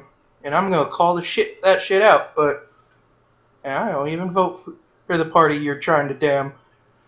But can you repeat all that? Because there was a lot of doublespeak in what you just said. And that's from someone not even on the side you tried to damn. Well, I'd like to hear specific examples of that, because if you want to turn it into a discussion, which is what this whole thing is supposed to be, I'll be more than glad to defend my position. Painting the entire thing as, oh, there's one party that's doing this, one trying to take human rights it's blah blah blah. That's doublespeak and trying to demonize, no matter how you try to paint it. Yeah, it happened in the past, but now it doesn't super happen. And a lot of the times, yeah, what was it? The police reform bill. Republicans built basically the same thing as the Heroes Act. A lot of what everyone wanted, but the Democrats said it didn't go far enough. And then built their own that was super weirdly racist if you read into it, and was shot down. But then it was Republicans' fault. It happens all the fuck time. It's just something bipartisanship does. They're both shitty, and they're just doing it at different times. Is this a shitty time to do it? Yes. Yes, but it's something that always happens. And it's why I push for third party. Because if there was a third person in there fucking throwing out shit, it might be better, it might be worse. But, you know, there'd be a third person talking in the group. But you went very hard line, like I kind of wanted to hang up on you because this was just a rant. And, well, I mean, a rant. It's no fucking I'm no stranger to ranting on this fucking show. Yeah, but you know what I mean. I'm a very calm person. But you were getting into territory where I was like, I don't want to fucking talk to you. Oh, yeah. And if you had hung up, then we would have addressed things at that point. I mean, at that point, I think you're doing the right thing by engaging with it as opposed to just shutting it out. Because I would understand why you did it, because you just explained that you don't want to fucking hear it. Like, you hear it all the time. You don't want to fucking hear it again. But I would feel disrespected. And yeah, which is why I didn't do it. Yeah, exactly. And that's why I'm also not saying, well, you're just fucking wrong, because that's not how I feel. You're disagreeing with me, and I disagree with the shit you just said, because I feel like you painted me and I'm not saying your feelings are wrong, either. I'm just saying... Yeah. Like, you even started it with, that's your opinion. That was your opening line. You're really emotionally charged. And that's fine. Like, this is a time to be emotionally charged about that shit. It is not the time to play hardball, but... Yeah. Well, and that's the thing, is you know me. You know that I'm not someone who approaches emotions first. And my argument was not, because it sounded like you were saying... I'm not saying your argument was wrong. I'm just saying you were very, your portrayal was very biased, and it was because you were angry. Well, it's a lot of things that I have thought, and yeah, perhaps I said it in the not a very constructive way, but I do... Whether it came across like I was saying it, I did not at any point say that all the Republicans are the only ones that are doing anything wrong. Yeah, what the fuck? Oh, my phone buzzes, and I don't know why the fuck it does that. It's not on vibrate. It freaks me out every time. I turned off my vibrate because it freaks me out. Yeah, but it might be one of the apps, because apps have separate notification systems. Yeah, it also might just be different because I'm on a call, because usually it doesn't. I don't know. But yeah, I didn't say the Republicans are the only ones fucking up. I know. And I'm not... But you said some very demonizing... Like, one party is for equal rights and human rights, and the other one is... Like, that is they're a Nazi, and you shouldn't, kind of... I didn't. Argument. I didn't say that either. Yeah, you did. You did in the middle of your rant. One is for basic human rights, and the other one... No, I didn't say anyone was a Nazi. That's what I'm saying that I didn't say. No, I said that's the equivalent of that. It's that's a false equivalency. Yeah, that's a false equivalency. That's unfair to me. Law. The longer you fucking argue about something, the closer you are to bringing up that they're Nazis. No, it's the argument of demonizing someone because you don't like them. Okay, sure, but that would be more likely to be applicable if I was just emotionally charged and being totally blind on one side or anything. If you're saying that what I said is equivalent to the argument of saying they're Nazis, that's totally misrepresenting what I said. No. And it's a bit disrespectful. I didn't say any... it maybe not intended, but that's how it's coming across. I did not say anything that would equate them to Nazis. And it said too much. I will definitely agree with this. because it's the sentiment behind a lot of the thing is it's too often that people are compared to the next Hitler, or they're just a Nazi. Like, as a student of history, both of us, we're both students of history, there is nothing even close in America to happening that's even close to what the Nazis were doing. Maybe there's elements of fascism, but, like, that's not concentration camps, ethnic cleansing, and fucking... Like, there's the stuff going on in China that we talked about very early on in this podcast is closer, way closer than anything in America that's happening right now that's happening to Nazis, that was close to what the Nazis were doing. I am fully cognizant of that, would not make that argument in a serious way, and really don't like the idea that you tried to equivalate the sentiment of my argument to that. That is not what I said. That's not what I would ever say, and I would like acknowledgement on that, because that was a bit much. I said was a bit much, but that was a bit much. I apologize, but that was the honest-to-goodness feeling that was coming off. Oh, and yeah. That's not even someone...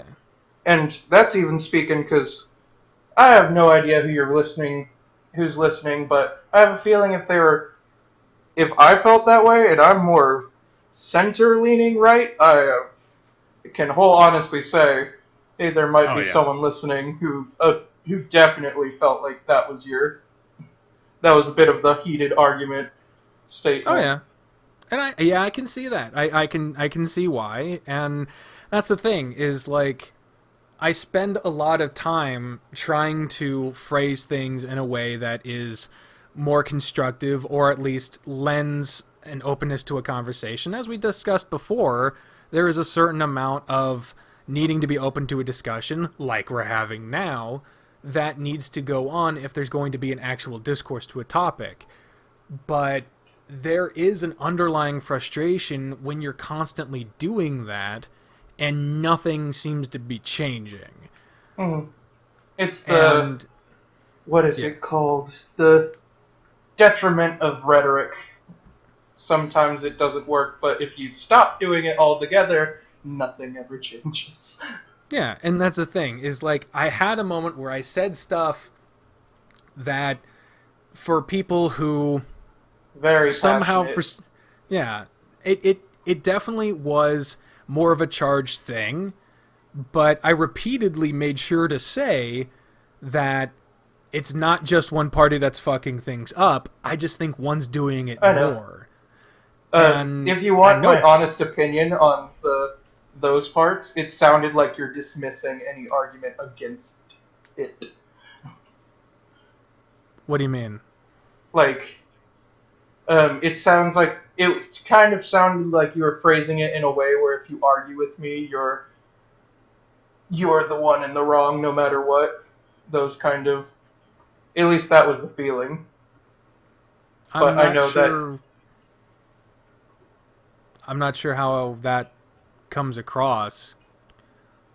And that's why we talk. Because like, I can't fully explain it, but that's because my perception is different than yours. But me at least telling you that, hey, this can come off this way helps. Yeah, and I'm glad you are, and this is a testament to the kind of relationship we have, is that, you know, we're actually talking about things as opposed to just sort of, you know, hearing something being said forcefully and deciding that that's the end of the conversation. Like, which is also, to the viewers, you got, even if someone says something where you're really mad, like, let them fully vent out and then talk to them, or finish their charge statement, because hopefully they are also like my friends and will talk to you afterwards. But interrupting someone while they're charged does not end well. Oh my god, fucking apples, right? Yeah. That only made things worse. But yeah,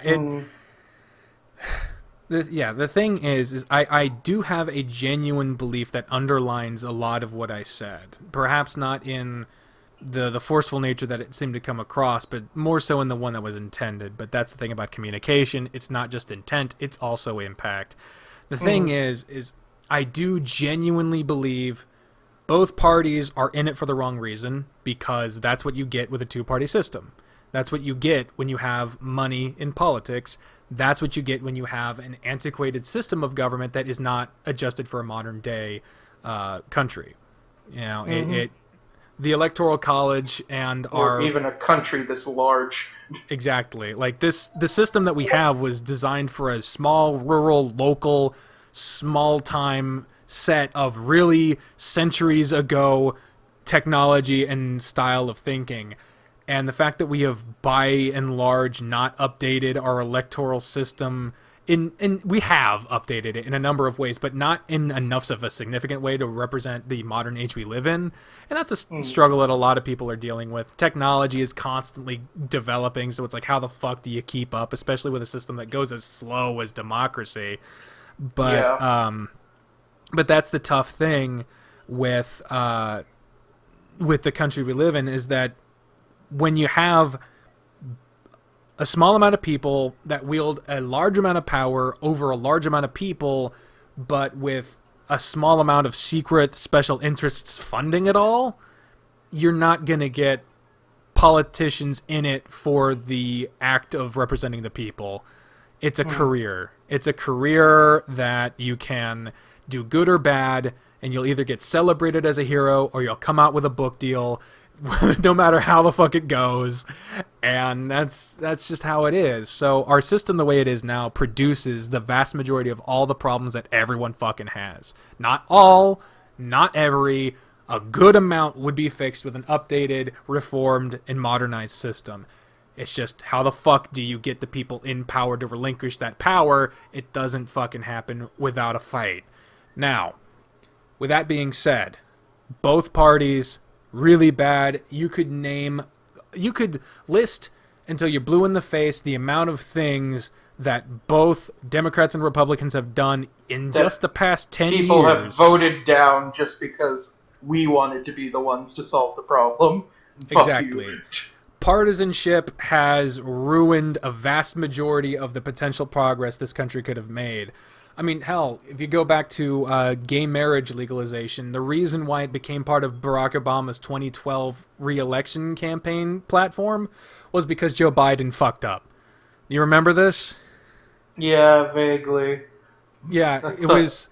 They weren't going to release it that early into the re-election campaign as part of Barack Obama's platform because they didn't know how well it would be received and they didn't want to cost votes. However, before it got tested with focus groups and polled and proper and all that other stuff, way away from the election date, Joe Biden openly said it was part of Barack Obama's platform, and that was the first time Barack Obama was tied to the legalization of gay marriage in a public sense. That was the first time he'd ever said anything of the sort, and that was 2012. So it's only been 8 years since even a Democrat, of the most popular Democrat in the country, mind you, like statistically, I don't know how you measure that, but people have. One of the most popular ratings, I guess. Yeah, it would be that, wouldn't it? But the most popular Democrat in the country, it was only 8 years ago that he was willing to say publicly that he supported gay marriage legalization, and that only happened because of an accident on the part of the man who's currently trying to lead that same platform into this current election. Like, that, what the fuck? 8 years is nothing. 8 years in terms of human evolution is a fraction of a millisecond. Like, that's nothing.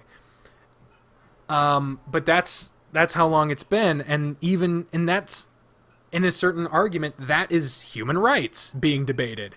Human rights. Gay human rights, but human rights. And it was still an issue, and it's still an issue for a lot of people to this day. It's just not widely argued because it was decided by the Supreme Court. There's still people fighting against it, but by and large it seems to be kind of accepted as the law of the land now. But that was still just 8 years ago. And if the Democrats were still willing to play kind of touch and go with that level of human rights only 8 years ago, you can't tout that platform as being the human rights platform. You can say it's more progressive with human rights than the party that's advocating to fucking take away trans rights from people in the military. That was the GOP, and that was in the last 4 years. You also have religious freedoms. That's argued. You can argue that the Democrats are against religious freedoms. And that could be argued as human rights, because what's more human than your belief system? Some people believe that's as integral to their humanity as their body is. And so if you challenge their religious rights, to them, that's human rights. And so, under that definition, the Democrats, who are for abortion and against religious reasoning and corporate decisions and all that other stuff, by and large, again, it's a platform, not the people, that could be seen as the Democrats being the anti-human rights party. So a large part of what I said comes down to what I define as the pressing issues of human rights, that being, you know, the human equality, racial justice, immigration, personal rights, stuff like that.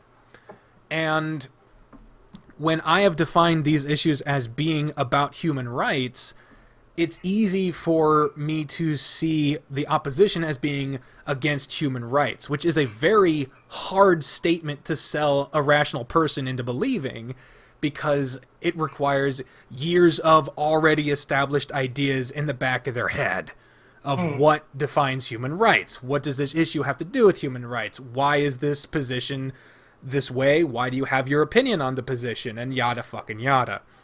So when you just blurt that shit out in a fucking rant, like, it doesn't sound the most reasoned, but fortunately, you know me. This doesn't go for everyone listening, because who the fuck is getting into the 4-hour mark on a podcast, but thank you. But you know me well enough to know that I don't just say shit without thinking about it. If anything, I thought about that sentence at least 100 times before I said it, just in that conversation alone. Yeah. Because I overthink the fuck out of everything. Which even shows people, like the listeners at home, like, even if you try to overthink something, as you said, communication is about receiving it too. You have no idea how it's going to be received. Even if you were like, all right, I wrote this out, I made sure all the words were right, it still can be received as poorly. Exactly, because you can script out everything you say to try to as clearly convey what you're trying to convey as possible, but you have zero control over how the fuck people take you. You can try to manipulate it, spin it, make it widely accepted, figure out what people like to hear and try to use that kind of language, but there's always going to be people who hear what you say and think you said the exact opposite of what you meant. And you can't do shit about it. Or will see that you were very, very careful, so they will take everything you say with a huge grain of salt. Exactly. Fucking-exactly. So, yeah, when it comes down to it, I have a genuine frustration with the entire system as a whole. I openly acknowledge the faults on both sides. It's just my opinion as someone who has studied politics the majority of their life at this point. I started really studying politics in 7th grade. So I'd be, 12? What is that, 7th grade? What is that? I think so. Yeah, because 14th is 13. Or is 14. Okay. So, yeah, it'd be 12, 13. Okay. So, I have studied politics in depth for longer than I've been alive without it. And when I say in depth, Caleb knows this. I have spreadsheets. I have documented plenty of things. He and I constantly go back and forth about history trivia because Caleb is also incredibly learned about. You're way more varied when it comes to your history knowledge than I am. You have an incredible breadth of knowledge when it comes to general history of the world and especially ancient cultures and literary stuff. You're very, very, very well learned on those fronts. My mom took what is it, those 100 books you should read in your lifetime, very literally when I was growing up. Yeah. And so that's the kind of, and I know this when I'm talking to Caleb, and because of that, I can say things and he'll know that I'm not saying it in the heat of the moment, and I will hear his response and know that he's not trying to pigeonhole me in the moment. We will say and do things that don't get received well, but we've known each other long enough to have the benefit of the doubt on these things, enough to know that I know you wouldn't actually think that I'm calling Republicans Nazis.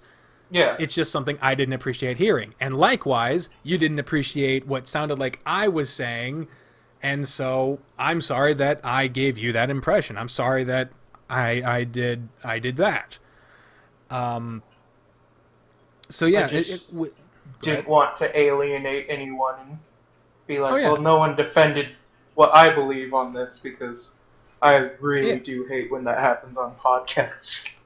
Yeah, and that's another reason why you will be not only my favorite flavor of lollipop, but my eternal co-host, the one I always want by my side, because I can have a tendency to build off of what I already think and just go and go and go. But if at no point it's stopped and questioned or conversed about, at some point I'm going to be saying something that is in reference to something that I only half said about 20 topics ago, and that thing I just said is going to sound really out of whack. And which is why I like being friends with you, because it's the same way. Like you have to have people in your life who question you. If you keep going in your echo chamber, you're going to get real weird. Yeah, you're going to get real weird, and you're going to have one of the rudest awakenings when you meet someone that isn't willing to give you the benefit of the doubt. What was it? There's this one comedian made a joke about the super woke people, and it was he took a lot of their beliefs and he really analyzed it and and then compared it to the racist beliefs of like the 40s and found out, these are really similar. What was it? I created a safe comedy space for people of color. This man segregated comedy, and it's not even my birthday. Fuck. And it was like, I believe that white people are the root of, or white people have privilege. So do I. Hey, it's great to be white. Okay. That's a little misrepresentative, but I do see the point there. Because I'm not saying that everyone who considers themselves woke or like that, I'm saying there are people going that far into it. Yeah. Just like there's people going that far the other way, too. Yeah, there are people that go so far to try to be accommodating that they wind up almost infantilizing the people they're trying to protect. And, yeah, it becomes just like... It doesn't go anywhere good. I'll leave it at that. But yeah, people are people, no matter who you are, and treat them like you would want to be treated. It's not hard. You were taught that when we were in kindergarten. Yeah. I remember my golden rule was printed out on a piece of cellophane that was made to look like a golden tablet. You too, huh? Yep. Yeah. But yeah, when it comes down to it, what I was trying to get at, like I said, I acknowledge the faults on both sides. I am not a hardline one side or the other person. We know this about each other. It is just my genuine belief that in this broken system that cannot work and is not filled with people that are having the best interest of their citizens in mind, that one corrupt platform is at least trying to manipulate the public with popular and useful policies that, if implemented in a proper system, would mean good things, in my opinion, and the other platform is trying to do the same shit with popular platforms for people I disagree with. And since neither one are trying to do them for the actual greater good, they're just trying to do them to earn themselves political points, it's all a big circle jerk of people trying to get away with shit and only giving a little bit when a lot would be really helpful. It's just, in my opinion, that one side is doing it worse and is doing it with policies and ideals that, even if implemented in a proper system, I would be against. And a lot of the problems a lot of the stuff they're proposing are what I consider to be violently against human rights. And that more so has to do with the amount I believe in the things I believe, and the frustration that I would naturally feel having people in power going against those beliefs. Because I don't hold things to be my beliefs just because they feel right. You know this. I went through a long process of realizing that I thought a certain thing just because I did, or just because that's the way it is, or just because it makes sense. And I've come to despise that line of thinking because I feel like it's baseless. It might have a base in what someone else thought somehow, for some reason, but you should always have a reason for why you believe things based on your experience or your knowledge. And if you know something to be true morals, just because it is... whatever the fuck. Exactly. But if you know something to be true just because it is, that means... that means, more likely than not, you're just repeating what someone else decided is true. And you were told to believe it. What's that? Critical thinking. A good fence makes good neighbors. Have you ever read that poem? I can't say as I have. Essentially, it's a poem about fixing your backyard fence. And the man fixing his neighbor walks up, and when asked, why are you fixing the fence? Because neither of them really need it, and they both respect each other. The neighbor just says, good fences make good neighbors. And when probed a little further, he just said, well, that's what my poppy said. Good fences make good neighbors. And the logic basically goes along as that's just what everyone was told. And the whole poem or short story, depending on how you see it, my teacher said it was a poem. I read it more as a short story. But both can be right. And the rest of the poem is the author trying to figure out what that means, how one comes to that, and it's a really good read, honestly, and it can kind of explain the good and bad parts of that. Yeah, because there is tradition is a valuable thing, because at some point something was important enough to become a rule. And not every old rule is invalid in a modern society. Thou shalt not kill was part of the fucking 10 Commandments a long time ago. It was a law before that. But it's still an important fucking thing nowadays. Because you still shouldn't kill people. But there are also traditions that don't make sense anymore. And as such, no matter the conclusion you come to... Children aren't considered human. There's a fun one. Yeah, like, it's... but, yeah, it's... Like, if you're going to argue that life begins at conception, why aren't they counted on the census? No, there was a literal law where you had to be past the age of 5 to be considered human. Oh, I know. I was referencing a different thing, but yeah. But yeah, it's... That's some late-term abortion right there. Yeah. But yeah, whatever your conclusion is, as long as it's substantiated with critical thinking, evidence that you came to, and you're willing to be educated about stuff that even you know to be true based off of that information and critical thinking, that's where we get smart people. That's where we get true progress. That's where we get things done. It isn't just knowing a thing for whatever reason, critical thinking or no, and just never listening to anyone else. You have to be willing to think about stuff complexly. What are both sides thinking? What are possible oppositions to it? Why is this a thing? What does it affect? What evidence supports and goes against this thing from multiple sources on either side? Then you insert yourself into it, observe all the data, come to your conclusion, and then ask people what they think, and go and figure out what they thought, and go along with that. Be open to other viewpoints. Not so open that your brain falls out, but still be open-minded enough to consider alternate viewpoints.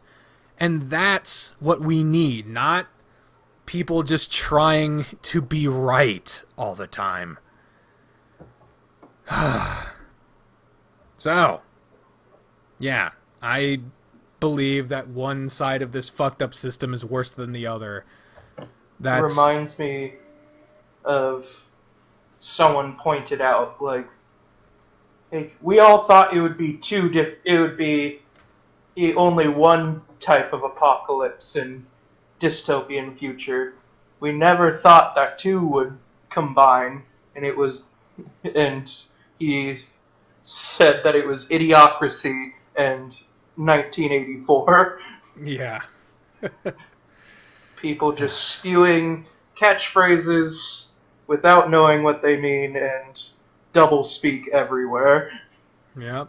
I mean, the apocalypse isn't everything going wrong. The apocalypse is everyone accepting it. That's the end of the world. What's the old and goody one? The road to hell is paved with good intentions. Yeah. So, that's... fuck. So that was a little emotionally draining there. It was, and that wasn't even the last thing. I still have one last good before we're done. Now we just gotta cuddle. You climax, Nils. Oh man, I would cuddle the shit out if you were here with me right now. Like, I don't even know if when I come to visit you, I'll need the spare bed. I might just share yours. That's gonna be awkward because I downsized to a twin. Oh yeah, that is definitely gonna be. I guess I'll have to take my position as a bottom way more seriously. You know I would. But anyway, I'll start pumping that iron to get thin so we can both fit. Man, I'm trying. I hope that doctor can fucking do something about it, because I feel just about as hopeless as I've ever fucking felt. Because I'm on the same line. I'm waiting for this to lift so I can go to a legitimate physical and ask these questions. Like, I've been exercising for 10 years and this shit ain't working. We need to come at this a different way. I wouldn't be surprised if you also have hypothyroidism, because people who get to our size don't just add weight. There's a chemical problem. A doctor tentatively said that it might be something wrong with my gut. Yeah, I know I have digestive problems. It's very possible. Very possible. It would be very fucking interesting if, like... Because I feel bloated all the fucking time. If I literally took a pill or got something done where I was able to finally process, like, a backlog of shit, if I just deflated because I'm full of unprocessed food for all the fucking time, like, that would be amazing. God damn. That 20 pounds of food that you're always carrying, so you're supposed to get, like, that hose shoved up your ass. Yeah. Bring it on, man. Just anything to get this shit out of me. I'm tired of it. I'm tired of this, man. But anyway, my last good, unfortunately, is something I think I've already mentioned. My mom gave me money to buy a new microphone. And despite the problems I'm having with finding it, with the website being a bit shady... I told you about this, yeah? Yeah, you mentioned it, but we didn't really talk about it. Yeah, I went to Guitar Center to figure out why my audio interface and microphone wasn't working, and I was hoping it was just the fucking XLR cord. It wasn't. The microphone itself was dead. We tested it on multiple things. Didn't work. He recommended one microphone. I went home to check it. I found it in a comparison with other microphones. Found out that I liked a different microphone better. So I started looking at that microphone. Turns out it's really good. So good that no one has it right now. But I still wanted it. I knew the price of it. And I found a website that was saying they had it. And I checked the website. It's a good website. It's just smaller time than Amazon, so they don't have everything on stock all the time. And they didn't tell me that it was back ordered. They didn't tell me they didn't have any in stock. It just didn't say it on the website. So I told my mom, this is the microphone I want. She asked me about it. I didn't just tell her, hey, give me money. She asked me about it. I said, yeah, because I made a video discussing it. I saw it. She asked if I found a microphone. I said yes. I told her what it was and the price. She said, so you checked it? It's the one you want? I said yes. She said, okay. And then fucking sent me $400 to my PayPal. And so I went onto the website, bought the microphone, and then it told me it was back ordered. And they don't know when they're going to get it. They say they have to order it in and that I can cancel if I want. But it would be a bit of a hassle. I'm going to try to figure out what I want to do with that. But the reason this is on the good is because despite all these problems, at some point in the near future, I'm going to be getting a setup that is professional. I'll have a microphone that has an audio interface, phantom power. It'll sound better than the microphone I'm using right now. It'll enable me to do auditions easier. It'll be proper fucking equipment, and I'm really excited to use it. And just a huge fucking shout out to my mom for helping me buy it. Very thankful to her because she's always someone that feels bad when she doesn't have money on Christmas or birthdays. So when she does have the ability to buy gifts, she fucking does it. And she really came through for me on that. I'm really fucking thankful, and I can't goddamn wait till I can get that microphone. Also, while I'm on the topic of giving shout-outs, I wanted to give a shout-out to the people who flooded one of the more recent episodes of Tennis Ace with praise and just compliments. I got more compliments on my voice acting for one of the episodes of Tennis Ace that I did here recently than I think I ever had on my channel for the past at least a couple years total. Like finally, something beat Italia. Oh my god, right?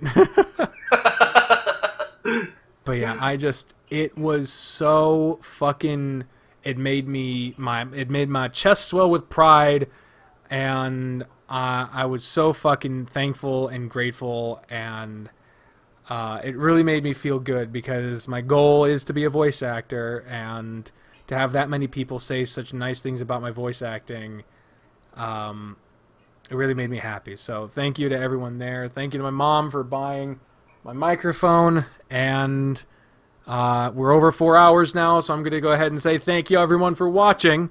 Do you have anything to add before we go, Caleb?